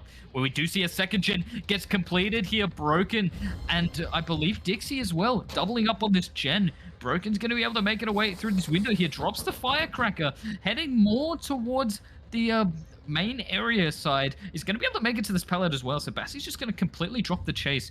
Don't even need to use any means on that pallet because it never got dropped. Coming back to look for the healthy survivor, who I believe has just been easily able to rotate away from the area here, so Endless are really pulling it back. The 3rd gen has already been completed. 1 more generator and Endless win the set point, putting us into the tiebreaker. So Bassi, understandably, probably terrified right now with this gen already having a decent amount of progression as well. I was going to say, I think he's just going to kick that generator straight away. Yeah. Oh my goodness. This is getting real bloody scary for Bassi here. I think we might be seeing Endless getting their 2nd set point here. Making some stealth plays. Is he going to walk around a corner and get a quick scare on someone? No scares today, unfortunately. The gen is still regressing to Call of Brian, though, thankfully for Bassi. But we do catch our Claudette here, Green Machine, over at the edge of the map. He manages to snap out of power as well. He clicks over to the next pallet that he's going to be loving. He knows what he's doing here. Once again, a very difficult pallet to mind game, but knowing Green, he will be able to use it and abuse it to the best of his ability. He's going to be able to make it back to that other pallet as well, and snaps him out. Wait, no, we have another survivor. The Nancy here is going to be snapping out here. Dixie has only a quarter stalk, so an M1 here isn't really too much of a loss. But we do hear the Call of Brian value over on the gen over here. Some good skill checks are being hit. The gen is so close to being done. Vision and Broken, probably 2 of the most vulnerable survivors right now, doubling up on the gen here. Going to put the Call of Brian back on it. Broken forced in the top right corner of the map here. This is really bad for Bassi. He has to play around this gen, and there's so many other gens on the map that are just so much further apart from you. This is really scary for Bassi because, look, 1 gen and that's going to be forced into the Cenobite plays, which, honestly, look, you know me, I'm a big Pinhead fanatic, so I'm not too, not too upset about it, but still. I think everyone's going to be looking forward to it. It's always nice to see a series go to 5 sets. It just goes to show how strong and even the matchups are. A slow vault over the window is going to cost Vision half of his stalk meter, but with that pallet still being dropped there, Bassi not even opting for the break because he doesn't have any time to lose, and I think Green knew that coming into this trial. He's going to be able to capitalize on any means necessary, so we probably have someone hiding nearby around this gen here, so let's see if Bassi can spot him out. You're seeing birds land and fly away, so is someone... I wonder what the play is here. I would just go check directly towards the gens. I wouldn't try to check for people who are hiding, to be honest. Yeah, he really can't play too far away from the gens here. Otherwise, he's going to lose his win condition here, especially this gen back here, which had a lot of progression here. Even though we've seen that 2 survivors have been reset here, everyone fully healthy again. For 3 gens to be done and only 2 stages given to Bassi here, Endless and absolutely going insane. And mind you, this was Genesis's pick of course. Oh my goodness. A jump scare for both. Oh yeah, I feel like Bassi definitely would have gotten a bit more of a jump scare from that one, Dixie, but to still get hit through that is quite unfortunate, but he can't afford to commit to that chase because he has to go back to this gen. Oh, and there's progress here. Oh no, it's there's still not. reversing. What? They must be committing to another gen elsewhere on the map here, as Caller Brian has come and gone on that gen. It's regressing at normal rate now. And yeah, we hear a decent amount of progress on this gen over here, trying to go for a very sneaky lean stalk, but the Survivor has already started pre-running here. And once again, we're going to be seeing Green Machine playing this top end of the map here, as well as Broken. We're going to get an M1 onto Green here, as the power was going to go away anyway, because you are doubling up and having people snap him out in worst case scenario, which I feel like is a strategy that Endless have been able to capitalize on really well. We didn't really see much of Genesis's survivors. Similar to how Twins plays out, if you double up with your survivors, in the event that someone gets fully stalked and exposed, not only can you take a body for them, but you could also be able to snap the Ghostface out to avoid double reveals from happening. But obviously, it takes a lot of coordination, a lot of skill, a lot of game sense, but I think Endless has been doing a pretty good job of this. Now, I know Bassi has no time at all to kick gens as he's got to keep moving, but for the sake of it, kicking a gen, and then if they hit a good skill check, you know that they're at that gen. So by doing this, I would just, yeah, okay, there's someone. Oh no! Did you see that? Was that no, Broken? That was Broken. Sitting No, inside there? he didn't see him. Oh no, Bassi, quick guys, cliff it. We gotta watch it back. Oh, that might cost him the game, because Broken's going to be able to hop back onto that gen, because there's someone pressuring this gen over here by the library, and with such a strong pallet in play, there's no way Bassi commits to this chase. More likely, grab some stalk, go back, but by the time he gets back, Broken will be able to pop that gen if he went straight to it. Oh man, I have to peek for Broken, dude. I gotta know what's going on. Oh, they're already pre-leaving it. Wow, they are taking no chances at the moment. There's some insane comms from Endless, though. Bassi knows that something fishy is going on over here. And with the gen, all 4 pistons pumping, Bassi knows there's going to be people hiding around here. So hopefully our survivors will be able to do a decent enough job of hiding out and hopping back on that gen. Not only to stop the Call of Brian from regressing, but just to get it done. Because that is your win condition right there. Pop that gen and it's GG. Oh, there it is. Someone's got back onto it. He's going to kick it again and get the regression going at 200%. Broken's just going to make a break for it. You see, this is where things get really, really scary, though. Oh, Green getting stalked 3/4 of the way. Vision still half stalked from before. Bassi has to go back and forth between nearly opposite ends of the map. And there it is. The 4th gen is completed. Endless meets the win condition. That is a unwinnable scenario of having to pressure the 2 most furthest away gens. Green getting stalked through the ticket booth gets revealed here and is going to be exposed. Going to be able to still play around this pallet, though. Didn't even any means it from earlier, though. Would have been nice to see, but still has more pallets to use here and is going to proceed to lob them. Broken coming in for a body as well. Beautiful stuff. I honestly could imagine seeing Green completely outlasting this.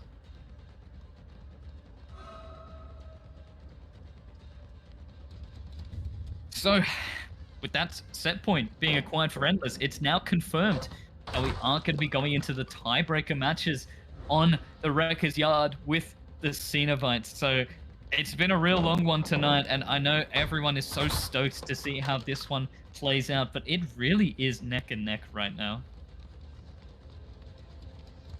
Chasing after Green Machine here. Obviously, he's still exposed, but he's about to run out on the clock. I wonder if he's going to be able to get a hit in time. Unfortunately, not, but we're going to go for another stalk. Oh, but it doesn't work! Oh my god, we also had Adrenaline on Broken, I believe, unless that reset timing was very convenient. Bassi going for some crazy swings here. Bassi, he could have got that. Bassi, are we going back to day 1 Dwights at the moment? I can't even get the stalk on him either. Green's just saying, he's using the pallet. He's picking it back up. It's back up! He gets it back up! Oh my god! If he managed to get the stun, that would have been beautiful! Oh my god! Green is so easily able to snap Bassi out of his power here on this loop here. It's gonna be impossible to reveal him again, and even so... Oh, we got to halfway. We can still stalk through this bit here. He doesn't get the full reveal. Oh my god, Bassi is just hunting for this 1 kill. He needs Green Machine dead. He's going to wait for his power to come back. There's another pallet here. He's getting that insta down or nothing. Imagine if we see the team coming in for the bodies. There's the exposed reveal. Back to this pallet. At this rate, we're going to be waiting the 60 seconds for any means to come back again and see him pick the pallet up again. Surely. Oh! Well, he got there in the end, and we're proud of him for it. And there's the very super fast tenacity crawling speed. Now, imagine if Bazzi had Bloodwater ready. I know, right? Imagine if we did. Easy kills. Nah, but that is going to be a 5-stage for Bassi here with a 3-out from Endless, easily securing that victory. And there's really nothing more to say except see you after the break, huh? I guess see you after the break. That's all we need to say. Ladies and gentlemen, we are going on to the best set ever. The only set, the best of them all. We're going to be seeing Pinhead. Now, for those of you who don't... Okay, look. Hear me out. I love Pinhead. And that's already a chain! Dude. Oh, no. There was no way that Vision could have fast-vaulted that window, so he's going to take that tag very, very early and following it up with another beautiful tag here. Oh, Impaling Wire is such a beautiful but dangerous thing. There goes our timer again. It's been 5 minutes since we've set up the lobby. Thank you very much, YoBro. Dude, I got so excited for Pinhead. Dude, looking at the add-ons here, we have some different add-ons. We do have the Impaling Wire, which is arguably the strongest Pinhead add-on, but we also have the Cracked Black Lens, which basically makes it so if you chain someone, you get to see their aura for 6 seconds. Now, usually we see the Frank's Heart, which increases the meters by 8 for the summoning chain. So this is really interesting to see aura reading instead, but I suppose it's really going to help them making up some mind games here, hey? Ooh. It's so nice to see that Bassi still trying to go for the chain onto Vision here. Poor Vision, always taking the first chase of every trial here, but you better believe that Dixie's here to take a body to try and obviously delay this first down for as long as possible. Endless already coming out quite strong here. So an obvious sloppy butcher pick here for Bassi. And Corrupt Intervention about 100 seconds through. We haven't seen the first gen pop yet. We've seen the box getting solved and respawning now. Vision still in chase here. Is going to get hit by this chain. Pretty much guaranteed. Is going to go down here. Not quite able to make it to the pallet. Dixie is nearby. He drops the firecracker, but is going to be able to make it to this window on the 4 lane. Still gets hit by the chain though. Basti's just going to use that to go back to the pallet, get the pick. First gen has been popped. There's a hook right here readily available and a Claudette in the area as well. There's no Scourge hooks or anything like that. So going for this hill hook is purely for the sake of being... They are a waste of good suffering. I was just letting him finish his voice line, but hill hooks are really, really, really good for forcing stages and making it more difficult for the survivors to unhook. Obviously, only being able to come from the one spot, but we hear a decent amount of progress on the gen near Shack. We also see Green Machine coming in potentially for the unhook here, playing it close by here. Still gets hit by that chain though, and because Bassi broke that third chain, Green is able to make it away. And back to this 4 lane. Is going to get hit by the chains though. Impaling Wire is going to come in, but the chains miss. Man, the value. Oh no! Oh no, Bassi's not going to be happy about that one. A little teabag vision as well. Dude. We got only a couple more seconds until there it is. The box has been picked up. He's going to put down his portal. Oh, the box got stopped! He gets the chain and curves it over the tires. He's going to be able to trigger another chain hunt as well as get the down onto Vision. I don't think he can do both now, actually. But Broken hasn't waited for the 3 chains, so he's struggling to get the box off, but now should be able to do it safely. We are going to be seeing the second hook onto Vision. That box has been dealt with, though, thankfully, but that got real scary for a moment for Endless. It did. Now, I want to make a bit of a quick judgment call here. I want to say... Okay, never mind. I pushed the wrong button. That's on me. I just want to have a quick look at Broken here. He does have fixated. So for those of you who don't know, Otz released that amazing video. You know, everyone watches Otz, our best mate, helping out everyone, helping out the folks. He released a video about fixated, making it so that when you're chained up by Pinhead, fixated makes you move faster while chained.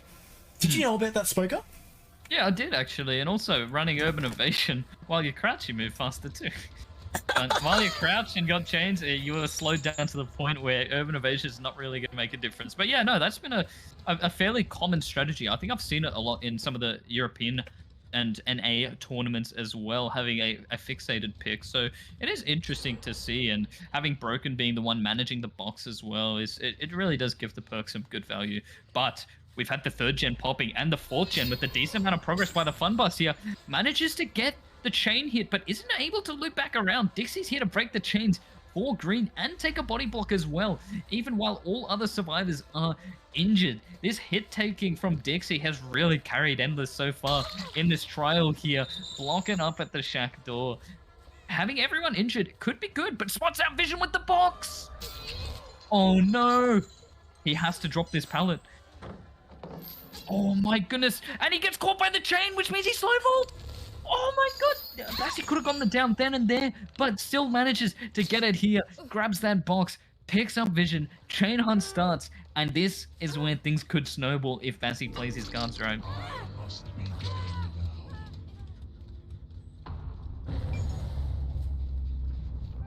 He really is going. Broken manages to make it over the pallet with the slow vault. It doesn't double back, but does get down, unfortunately. No. We've got that first elimination. We're going to get another fresh up on the hook, but we have a lot of gen pressure. There's gen down in the deep parts at the bottom of the map here.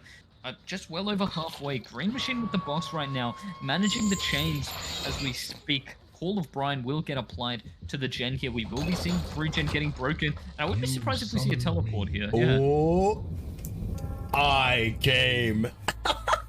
Lordy, lordy. Oh, God. Green has to win this pallet here. He cancels the chain. Green will be able to make it back around to the pallet. Bassi just needs to hold him here for as long as possible. He gets it. Dixie can't pop that 4th gen anymore. He has to go for the save. Onto Broken. I don't think he has time to do both. Man, this has turned into a really good game for Seabass over here. A lot of things have turned into his favor, and with 3 gens done, he might be able to secure a very nice 4K coming up, but we'll have to keep sticking around to see what happens here. Endless started off so strong in this trial here. Dixie is going to get caught out trying to, after the unhook actually. I believe that gen down at the bottom there must have been tapped to stop the Call of Brian regression, and now Broken is being forced to rotate over to the other unhook onto Green Machine. It's just a constant cycle of Bassi getting fresh hooks, survivors rotating around to get unhooks, and they can't be on gens right now. Uh-oh. Oh, I think one of our survivors has kind of head-butted the killer here. We see scratch marks leading up to this hill. We don't know where they've gone. We see one going for the unhook. Not too sure where the other is, but both of our survivors are still in the area here, actually. Broken, trying to wrap around for the save. Dodges out the chain. Is going into the deep, dark depths of Deep 6. While Green is going to be the survivor that has to rotate for the save here. Broken playing this beautifully. Ends up going down, though. Bassi doesn't even need to worry about going for the slug. He has the survivors firm in his grasp right now. Oh, man.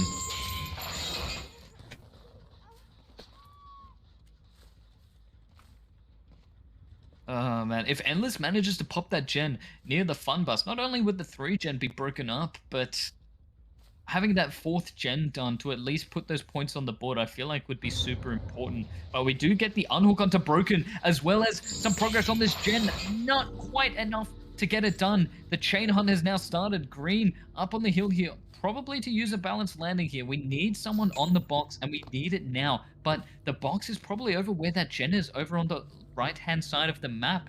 And this chain hunt is really going to make things difficult for Endless here. Oh, nice. Tried to play around a potential slow vault over the pallet, but Dixie is not that dumb. He manages to escape from that one, and I think I'm starting to get very concerned that we're going to be seeing someone getting caught with the box, or for the box to just get found. Oh my goodness, a beautiful chain by Bassi onto green here. We also see another survivor rotating to try and get the box, I believe. Oh no, Broken is just getting absolutely cooked by this chain hunt. He's gonna go down on this pallet here. Yet no sign of the box. Never mind, Dixie has just grabbed it. Dealing with those chains first before going for it.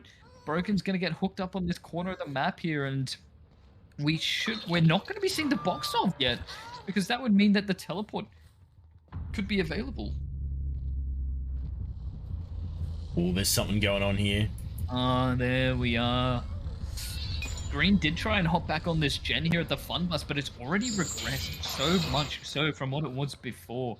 Box does get solved by Dixie though, so chain hunt isn't the most concerning issue as of right now, but Green has a pretty good setup here with this already dropped pallet and a pallet at the pallet gym just behind where he came from. So hopefully Green can waste enough time here for Dixie to rotate back to this fun bus and get the gen done. Never mind, Green just full commits to this drop pallet here.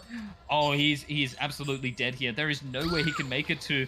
Takes the down. The gen is still regressing. The only thing that Dixie could really be doing is a gen on the other side of the map, and even then, it's not going to be enough to get another gen pop. This has been absolutely crazy so far. This entire suite of sweeping that Seabass has been doing. No. Oh no. Dixie's gonna get spotted over at the 4 lane here. No! And he gets pulled out of the locker. Wait. I think he must have had inner healing. He must have. Man. I don't think DS is allowed versus Cenobite, so fast faulty into the locker, I really think it's just costed it for Endless, as Bassi is able to pull off the 4K at 2 gens remaining. So now the win condition for the survivors of Genesis: pop 4 gens and you win. Oh my goodness, this is insane.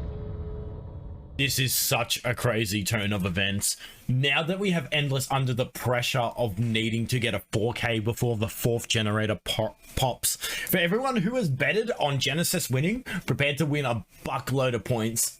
I'm sorry, Spoker. Huh? I don't think Endless is gonna make it.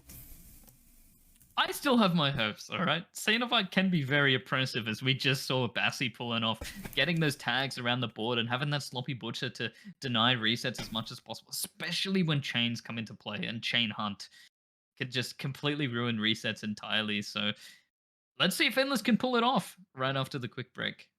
Ladies, gentlemen, boys, girls, and Seabass, it all comes down to this, the final game of this 5-set matchup between Endless and Genesis.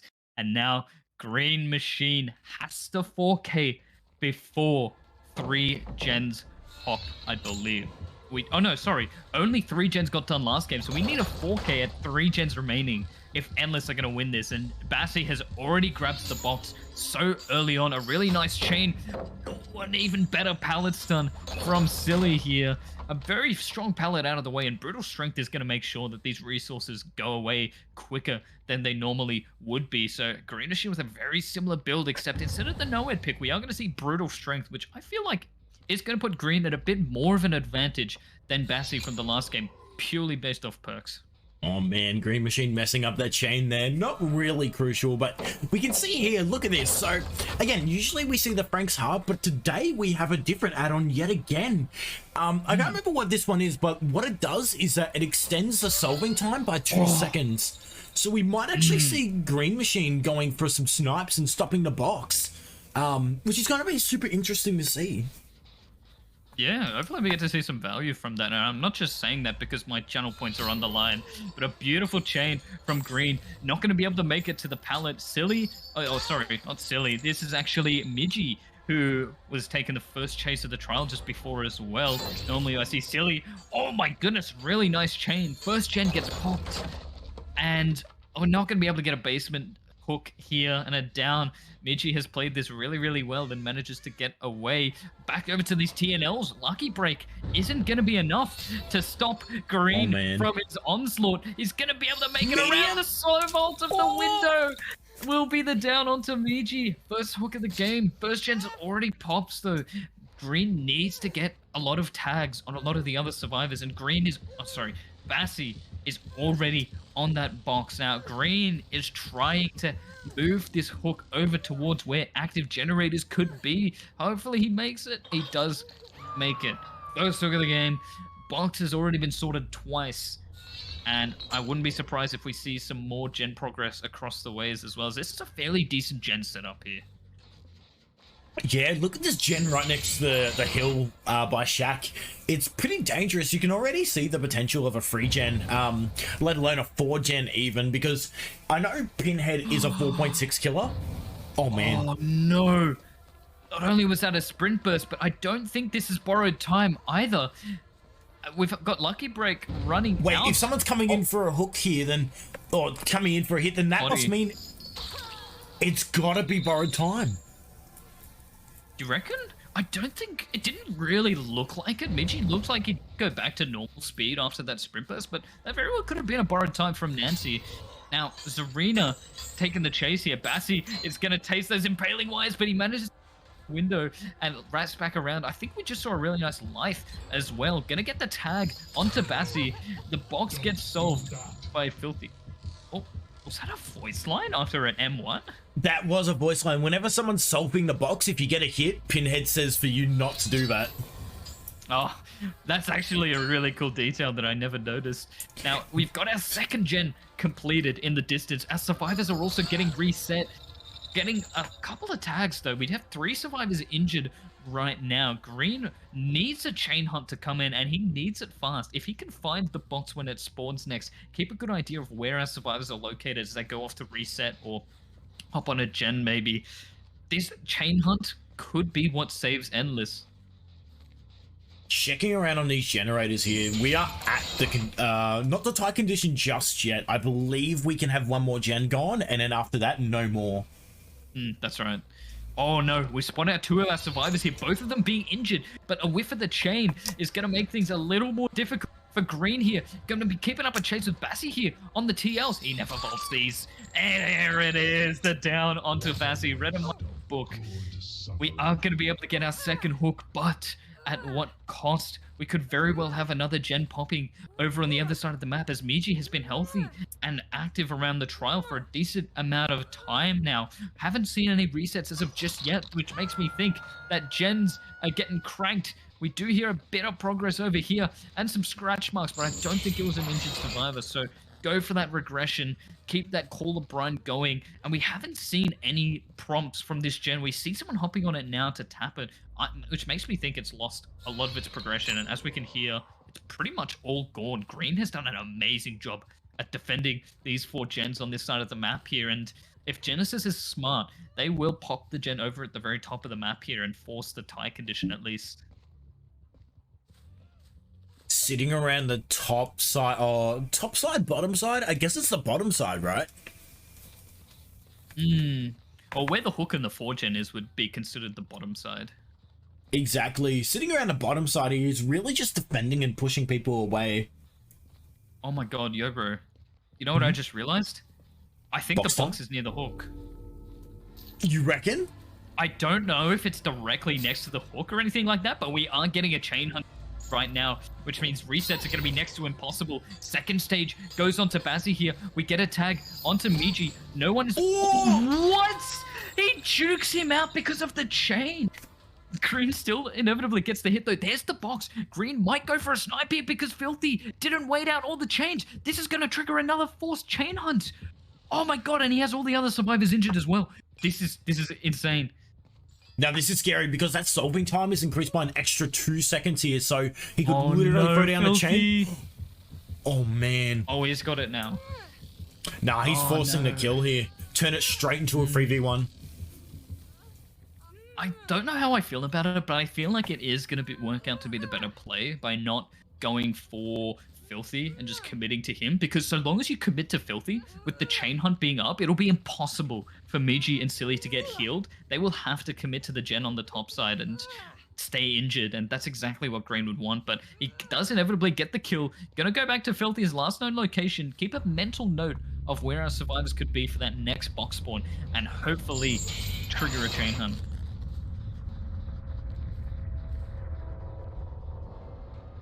What an absolutely shocking turn of events we've encountered so far. Moving to the bottom side here, seeing some more scratch marks. Are they back on this gen? I think Filthy is pressuring this gen over here. Yeah, but Filthy can afford to be cocky here, being the healthy survivor here. The box is now respawned, and if I had to guess, it's probably going to be... Oh no!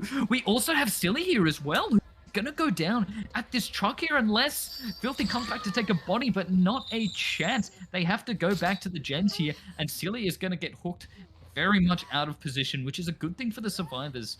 Green is going to try and bring it back. We have the third gen popping, which must be the gen up towards the top side. I don't even know if Green's going to make this hook. I don't think so. He will. He's got it. This is crazy. Barely. The tie condition has been met by Genesis. They need to pop one more gen for the win, but this is probably one of the stronger 4 gens you can really get on Wrecker's Yard. It is very difficult to manage something like this. We do see Prixley, Filthy, with the box over here. He could go for a chain. I would chain it right now. I think he's more worried. But we see Miji is over here trying to stealth for the save here. He can just commit to the chase here. No, he whiffs the chain. That has just costed so much of the game. Landing that chain would be what he needed to get the down. It wouldn't have been able to force second onto Silly though, which we are going to be seeing here. Miji is quite out of position and needs to link up with Filthy again. Green's going to send out a chain to try and get some info on that back gen. But as soon as Silly goes second, you know he's going to go for Miji. I was going to say exactly, as soon as Silly hits that second stage there, which is exactly what just happened, we're going to have to go straight over to Miji here and keep them off. Go straight over to Filthy here and keep them off gens. Yeah, and even then, this gen doesn't really have the most progress in the world. He could have gotten a free hit.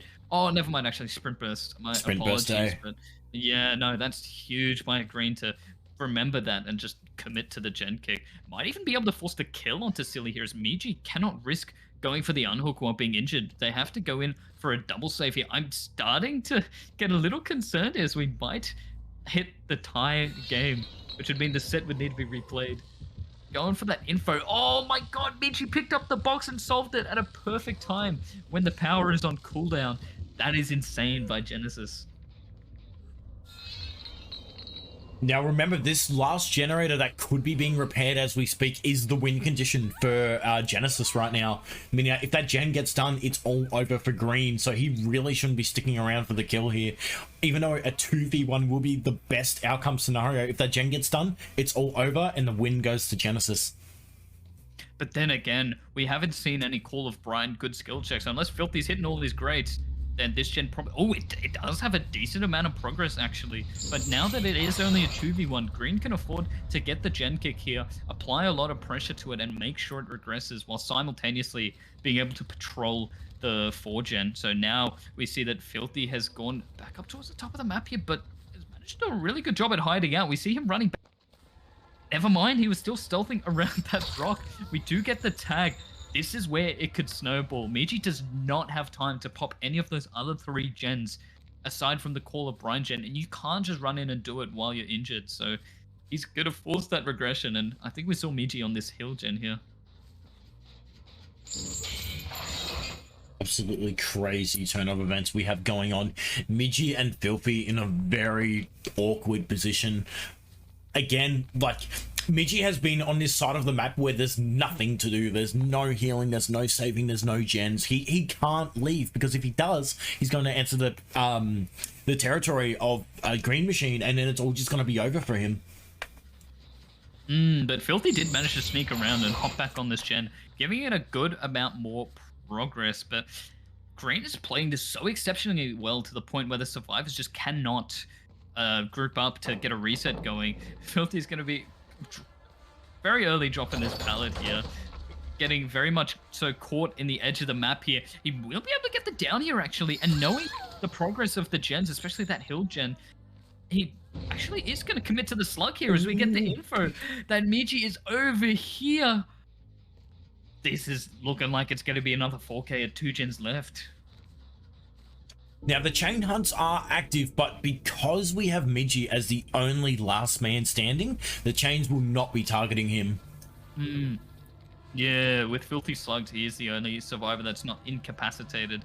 So, not going to have to worry about that. This is just looping an M1 killer right now. And we all know that Filthy can provide the juice. Does he make the window fall? He does! I've seen many universes where that would hit, but not this time. Gonna be a pre-drop in that pallet there. Filthy playing it nice and safe, trying to path out towards the window a bit here. I can hear you clipping your toenails, mate. Oh no, dude, I'm fucking clipping my fingernails. Oh, Close enough. okay, at 2 gens. Filthy and Miji both slugged on the floor. Miji, I don't think is death hook, so we have a bit of time to go over, wait by the hatch, close it, or just go straight over to pick up Filthy. I don't see a world where Filthy can get the hatch escape here. So, oh man, I think this is going to be a tight game in the tiebreaker. So if it is the tiebreaker, are we going to be playing Cenobite again? Yeah, it'll be a replay of the Cenobite set, I believe. And we find Filthy on the floor here. Get the hook. It's another 4K at 2 gens. Oh man. My goodness. I can't believe my eyes. I really can't. I don't think any set in Dead by OCE has lasted this long. We're going to be moving into, technically, set number 6. If we are going to be replaying the Cenobite set. Oh my goodness. We will clarify and confirm for you guys. So we're going to take a quick break, but we will be bringing you whatever's next right after a break. Alrighty, folks, we are going back into the Wreckers Yard with Seabass replaying the Pinhead, as of course we had to replay because of the tied matchup. Can you believe that happened up to both of these teams getting the same amount of points, Spoker? Absolutely different turn of events that honestly I didn't see coming, but nonetheless, I'm happy to be watching Cenobite again, so I'm not complaining. I'm sure everyone is just as overjoyed as you are right now. Yo, bro, we get to see Bassi playing Cenobite again. Oh my goodness, Laurie's going to be taking a very early hit here, being forced to have to utilize the pallets a little earlier. We do have Dixie on box control here. Now I fear he's a little close by, but Bassi is not even worried about it. He just wants to get this down and get this game underway. We are going to be seeing the exact same build and add-ons that we saw from last game. We see Broken here to take a hit. Awesome stuff, but Broken actually panning away, as we are going to be seeing Laurie being able to utilize the shack here. So there goes the wood, down at 5 gens. Everyone, send your curses now. Alrighty, so we're going to be leading towards a deep 6 over here, is what the comp players would call it. Now, run. Yeah, that's going to be a quick down, and that immediately gets rid of Corrupt, which I was going to say that obviously with the Corrupt there, we could have bought some time, but now it's down, so it doesn't really matter too much. This is really huge for Genesis, though. Ooh, Ella's retaliating with their first gen for the first hook. We do not see anywhere near as powerful of a 4-gen on this bottom side as we saw from the last game, but there are a decent amount of filler pellets and stuff here. Bassi having a look around to try and see if there's anyone stealthing to position for that unhook, but not the case. Getting this Call of Right Regression on not that much progress on this gen, but I wouldn't be surprised if Endless was split up on these gens here over on the top side, as Dixie has once again gone for the box here. Actually a bit close by. I'm surprised once again that Bassi isn't going to pressure that, but at the same time, he's doing a good job of stopping the survivors from rotating over to get the unhook. So who knows, with Dixie and Claudette being over here, Broken is able to go through and get the unhook at a really good time as well. So no reset going to be able to happen, unfortunately, but at least the save came through. Oh, they're going for it. They get it. Oh, man. Oh. That's actually insane. That must be botany or something, right? Broken is also going to take the tag for Laurie as well, but Bassi is going to go straight for Laurie here and try and get that second hook here. But we do have Green. here for a hit if needs be. Laurie still has some resources to use here, so hit taking isn't exactly the best thing to do as of just now. It's more so just sticking on those gens. And we can see because of that. Oh no, Massey wins that. Oh my, there is no way. Oh no! Dixie couldn't come in for the hit quick enough. Oh, that's so unfortunate. Not only did Bassey just get all the value he needed from that add-on, he whiffs it. Oh. This gen was so close to being completed as well, and now Bassey's managed to get right by it. Call O'Brien is going to do what Call O'Brien does best, and we're going to be able to defend this part of the map.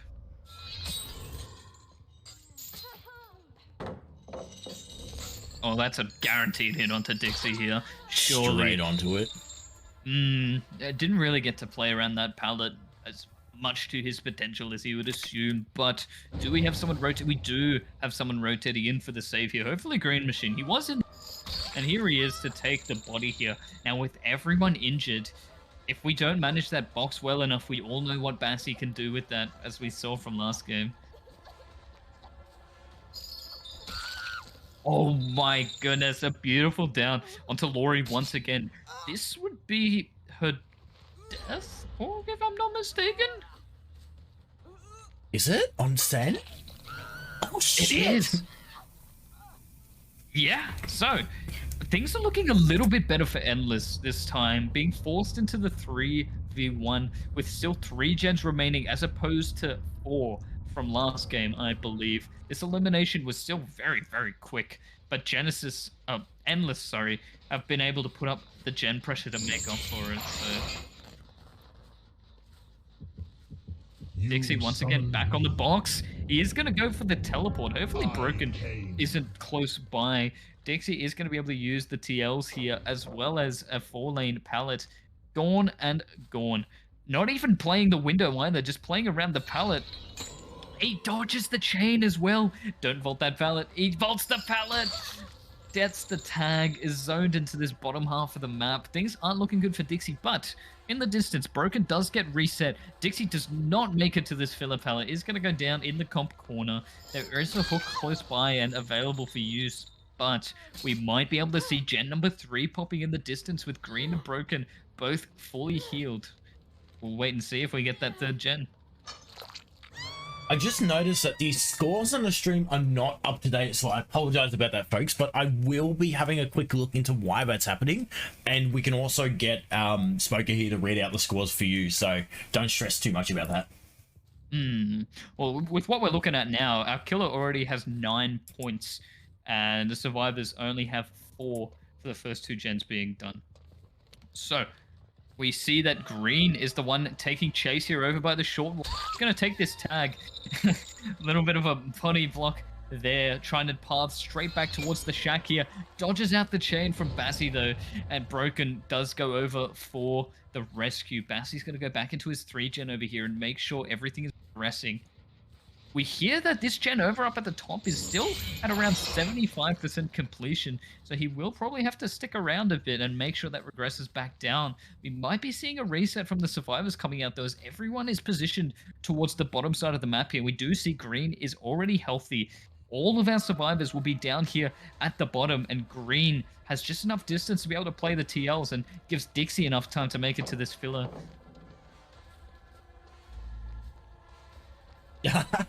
Nothing happening there, unfortunately. Continuing the chase on Dixie though through this 4 wall here. We still have the pallet, and now with this we can see the aura reading. He doesn't make that. Oh, he makes that! That was disgusting! That was absolutely filthy, mate. Honestly, Chain Hunt is commencing. No one is on the box, but Broken is running around in the distance.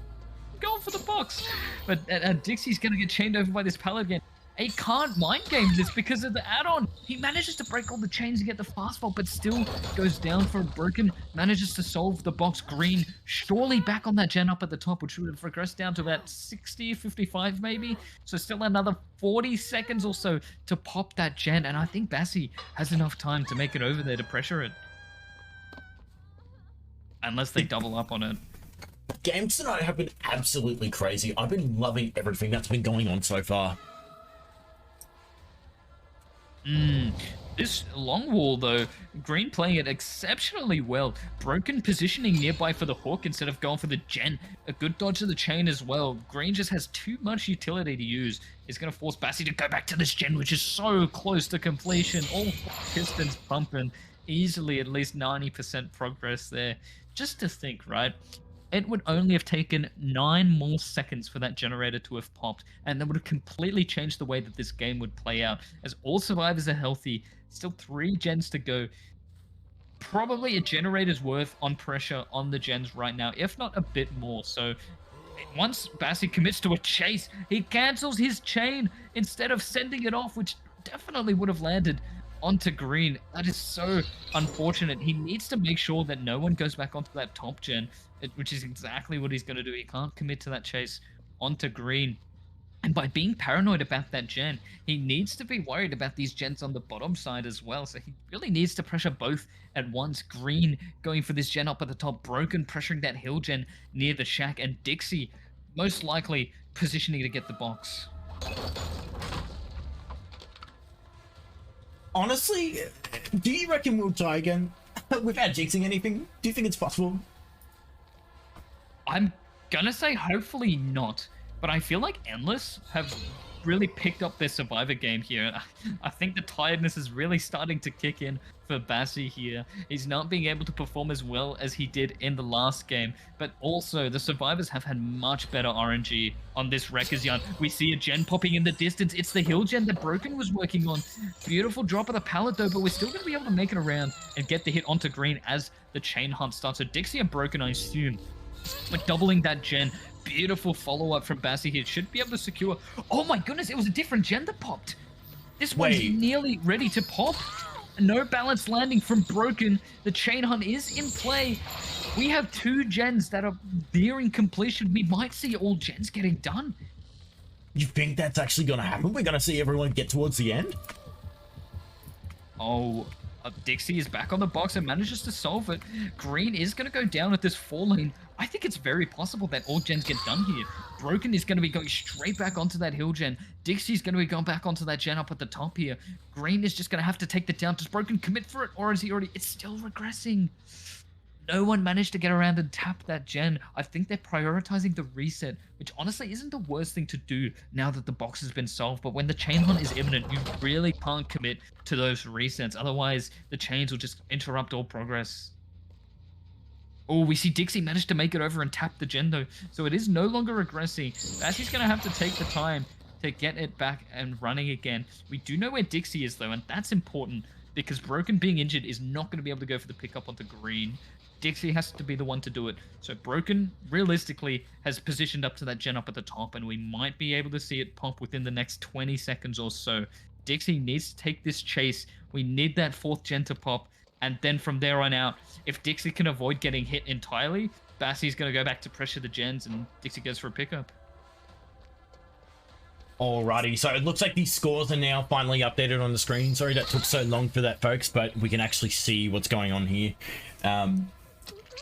Gens completed needs to be 3. Okay, yep, so everything looks to be up to date as we speak, so shouldn't be any more issues there. Apologies for anything that happened, or, you know, seeing the scores with 0 for a bit there, folks, so... There it is! Generator number 4 has popped. Broken has managed to complete that gen up towards the top. Dixie, though, being injured as well as Broken. Bassi needs to go for a slug play here. He also needs to spot out Broken, who actually grabs the box here. I don't see... Actually, no, Dixie being over here is a real threat because Green is just at risk of being picked up again, and Dixie is probably going to get slugged here, and Broken is going to have to go in for that pickup onto Green, but Dixie is wasting just enough time for that pickup to come through, so Endless really bringing this one back from the brink of destruction. Now, Dixie is the death hook here, so if we do get him out of the game, it's only 1 extra point to Genesis, leaving the other 2 to be fresh hooks. I'm not too sure how it's going to play out, to be honest. How do you think that's going to work? Do you reckon these guys will be able to just... Do you reckon it's going to be a snowball now? They were doubling that hill gen. They weren't going for the reset, which obviously smart to do. This gen has lost so much of its progress from before, unfortunately, but resets need to happen if that final gen is going to get done. I wouldn't be surprised if Bassi manages to 4K this with 1 gen remaining, but even a hatch escape would absolutely save Endless here. Broken will easily be able to use this not so fun bus to avoid getting down so quickly. So we do see that he does have life, actually. So he's going to be able to make it over to this filler pallet as well. So by committing to the chase onto Broken here, Bassi is taking a bit of a risk here, as Green could very well, or the Bloodlust is going to kick in, and we do get the down onto Broken somehow. I'm shocked that one hit, but that is exactly what Bassi needs, and he needs to go for the slug. Green was getting greedy to try and go for that hill, which probably hitting 75% progress again, but Green is now gonna get caught out here. I wouldn't be shocked if Broken crawled over towards... Oh, actually, no. Both survivors are fresh hook, so... Oh, we find Green. We missed the chain, but Green is going to be looping near where the slug is. This pallet has to go. Green has to go towards Shaq and then loop back around to get a potential pickup onto Broken. At this point, I think it's impossible for that final gen to get done, and obviously with no Unbreakable to be available, Green might go down here. There's no window to use. There it is. Oh, man. It's still a very impressive result for Bassi to still get the 4K, but for Endless to beat their result from the previous game and get 4 generators completed. At this point, let's see if Broken manages to get to a good enough spot to hide to cause a bleed out. If there is a bleed out, that'll be really good. That's an alright hiding spot, to be honest. But man, we're going to be waiting for some time here, and obviously we have Green Machine on the hook here who cannot Kobe. No, he is allowed to, actually. Because technically, Broken is incapacitated being on the floor right now, right? When all survivors are incapacitated, you're allowed to attempt escape. Well, I suppose Green Machine could, but it looks like you were just going to be waiting out the stages anyway. You would want to not Kobe to make it the death take as long as possible so that Broken has as much time on the floor to bleed as possible. So let's have a quick look back onto Bassi and see where he's up to at the moment. Oh, no. Now Green going to be trying to Kobe. If he hits that 4% with his 1 attempt, then that would be insane, but... we still have Broken too, actually. I mean, I suppose we can go through and have a look at these guys. No Kobe attempts here, but what about Broken? We gonna see anything happening? They are allowed to. Yeah, obviously if they do get it, it doesn't do anything for them anyway, as they have to stand still and take the death, but it'll still be cool to see, so... Yeah,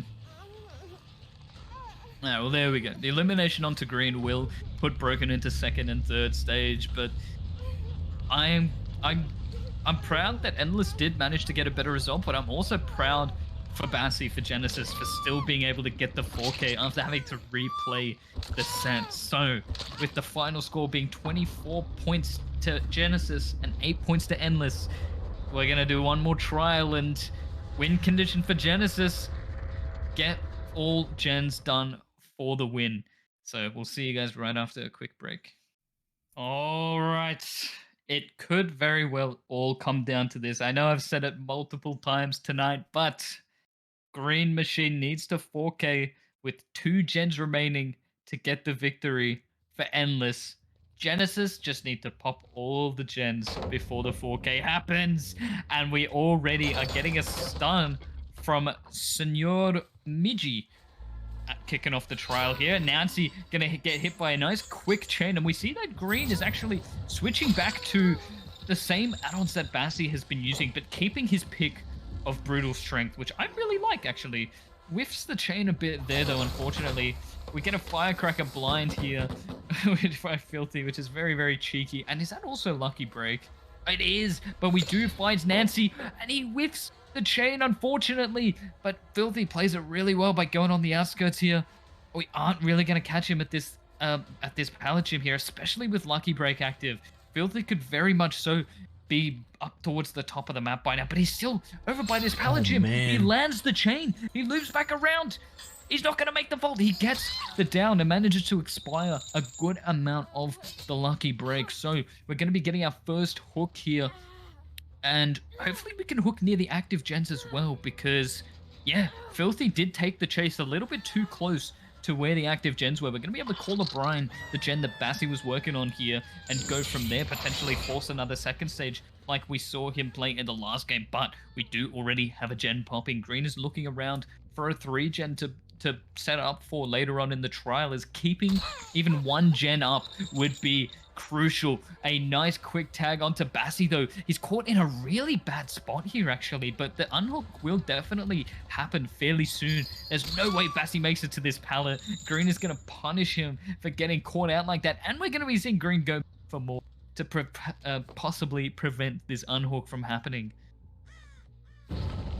This is genuinely so crazy to see. Already we're going to get Nancy down. Luckily with the, it looks to be borrowed time there, perhaps with the speed still.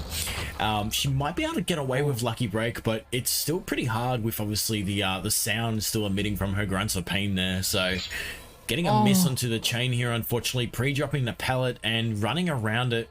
Lucky break has obviously expired, as we can now see the scratchies here. Looks like we got Midgie trying to get some...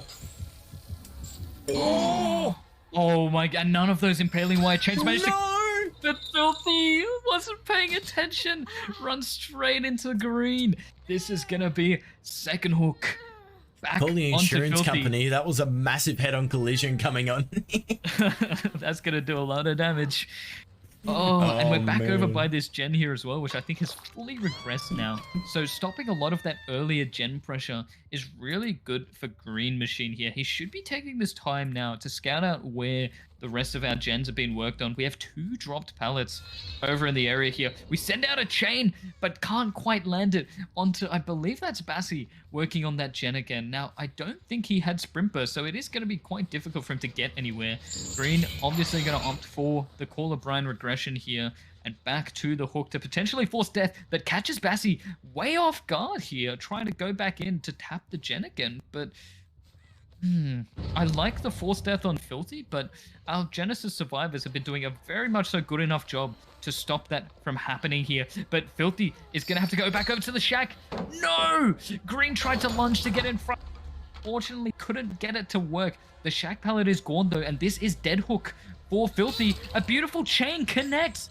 We'll definitely be able to make it to this pallet though, so shouldn't have to worry too much here. Gonna be dropping that, getting the break.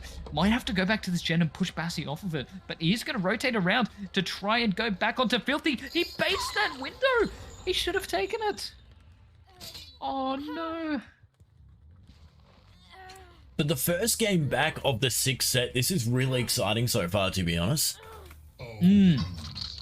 This is starting to get really concerning for Genesis, though, to give up an elimination this quickly to something so silly.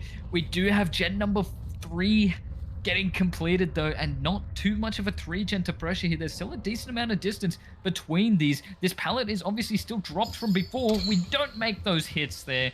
Bolt that in the nick of time. Bassi back on the box, doing a really good job of keeping that in check.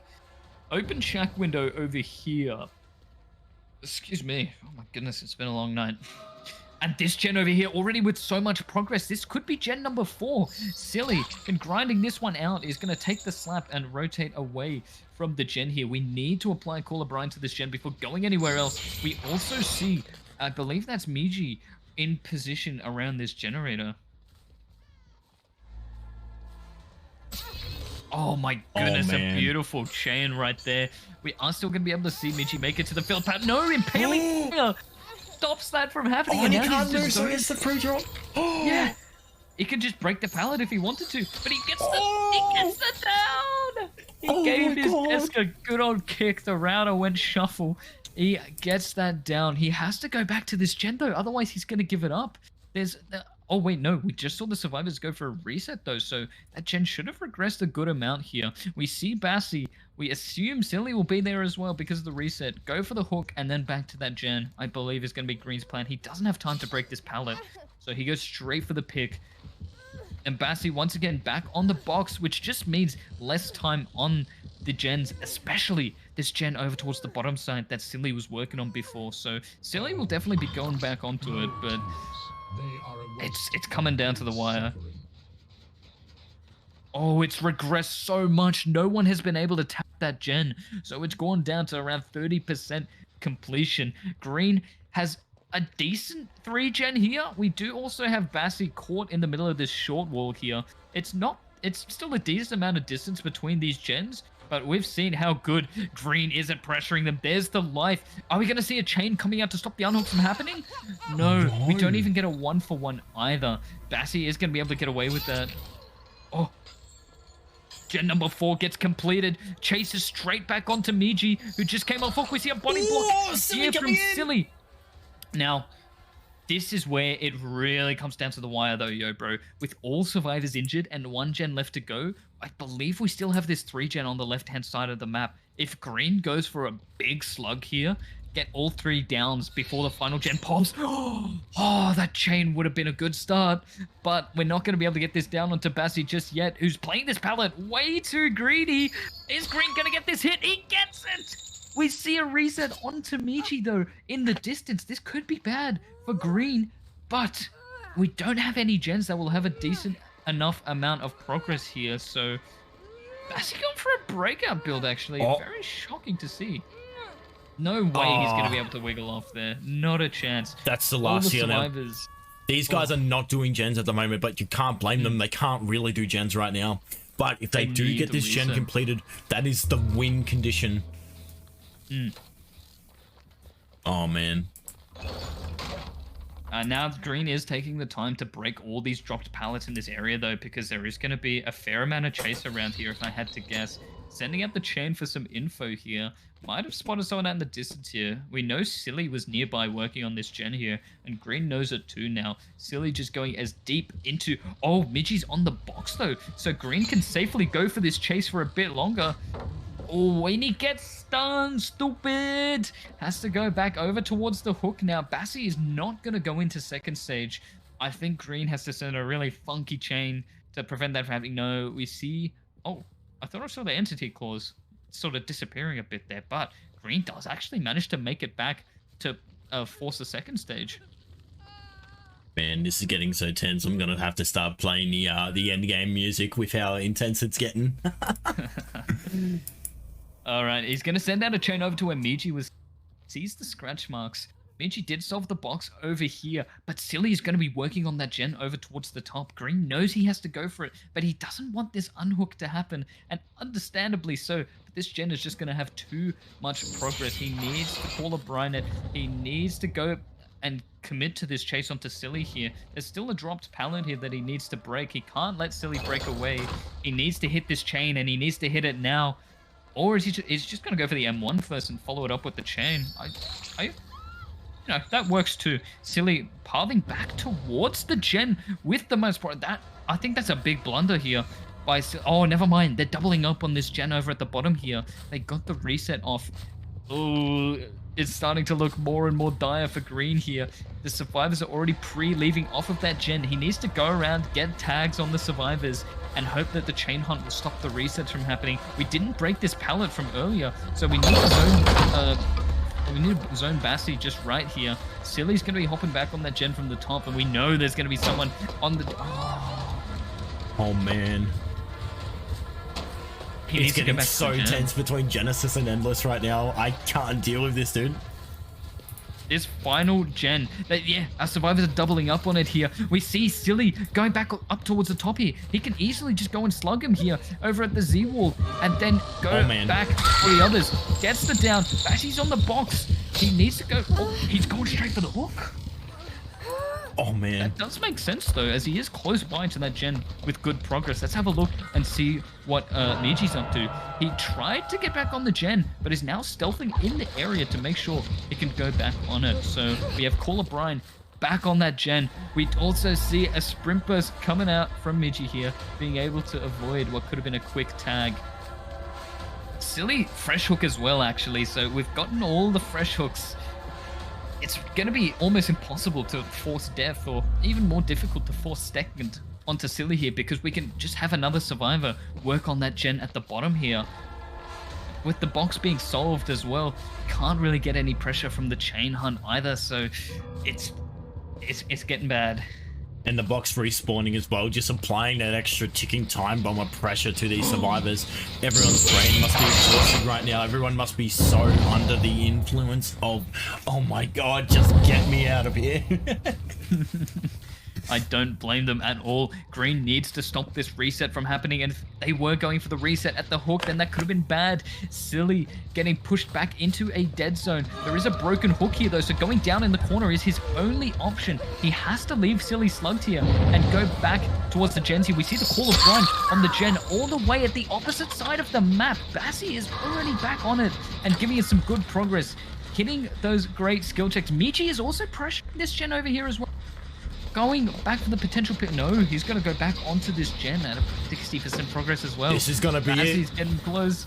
He's pre-running. He doesn't want to give him that hit because taking that hit is what's going to allow, Green to be able to have any kind of snowball. Bassie's sort of back into him again, but Green is trying to sort of go back and forth between committing to the chase. Does get the chains. Impaling wire is going to come out. Bassi wasn't paying attention. Gets hit by the impaling wire chains. Oh my goodness. Silly still down slugged on the floor. Michi is going to be committing to that gen. If popped, it's game over. Green does not have the time to commit to this chase. Michi is going to be able to pop that gen, and Bassi knows it. And there it is. Genesis win. Oh my god. He could not have pressured both of those gens. They were just so far away. There was not a chance. We get the pickup onto Silly. The last gen pops. Green knows it's over. Oh my goodness, ladies and gentlemen. You're gonna be Genesis in probably one of the closest series we've ever seen. What a crazy shake-up to end on.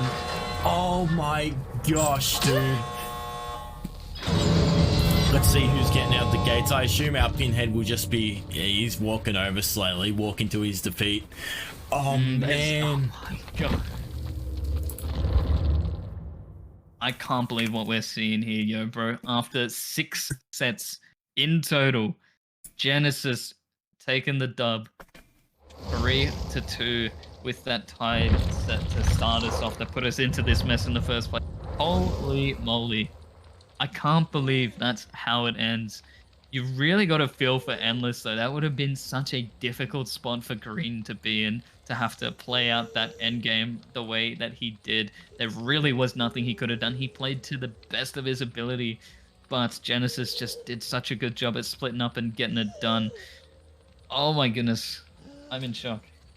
I'm in shock too. The ending of Genesis winning with 38 points to Endless's 26. Genesis taking the third set, who will be moving into the grand finals. Ooh, not so quite the grand finals. Let's not overstep ourselves here. Because this is the loser bracket, Genesis are going to have to face off against Team Owned, I believe, as Owned did lose to Revolution. And the winner of that matchup, which will be tomorrow at, I believe, 6 p.m., if I'm not mistaken. Or it's 9 p.m. So Genesis will face off with Owned, and then whoever wins from that will go against Team Revolution. In the grand finals, yes. Wow, I'm so stoked for it. I'm so excited. We really do have a very exciting matchup for everyone tomorrow. We will confirm the times.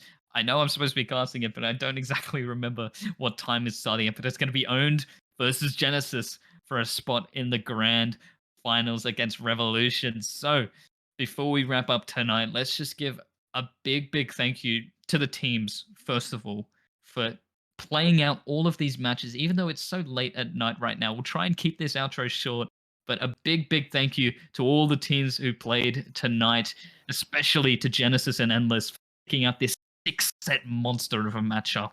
A very big thank you to the staff as well, who made sure that everything was running as smoothly as possible behind the scenes and getting the games underway as quickly and efficiently as possible. And especially to YoBro as well, for not only casting with me on the desk today, but sticking it out for the full stream today while producing it at the exact same time. So big thank you to YoBro for jumping on the desk with me. Anything you want to say before we head out? Yeah, I do. I also want to thank Q as well for coming in and doing the first half of casting, even though that was a much shorter one of about 3 to 4 hours, and this lasting all the way to a 7-hour stream. It has been absolutely wonderful. As always, thank you so much to the staff team, not myself so much, but the guys behind it who make sure that everything is nice and easy with checking the perks and setting up all the dates and everything. Everyone putting all in their love together to make this work. You guys are wonderful. And of course, thank you to the community sticking around this long to see us end. I think that's it. All right. With that being said, make sure to keep an eye out in the Discord of when we go live tomorrow. We'll put some links in chat, or alternatively, you can do Discord to get yourself an invite link. But I'm sure that we're just as tired as you guys are. So we're going to wrap things up here from Dead by OCE. Thank you so much for coming along, and we'll see you all tomorrow. Take care.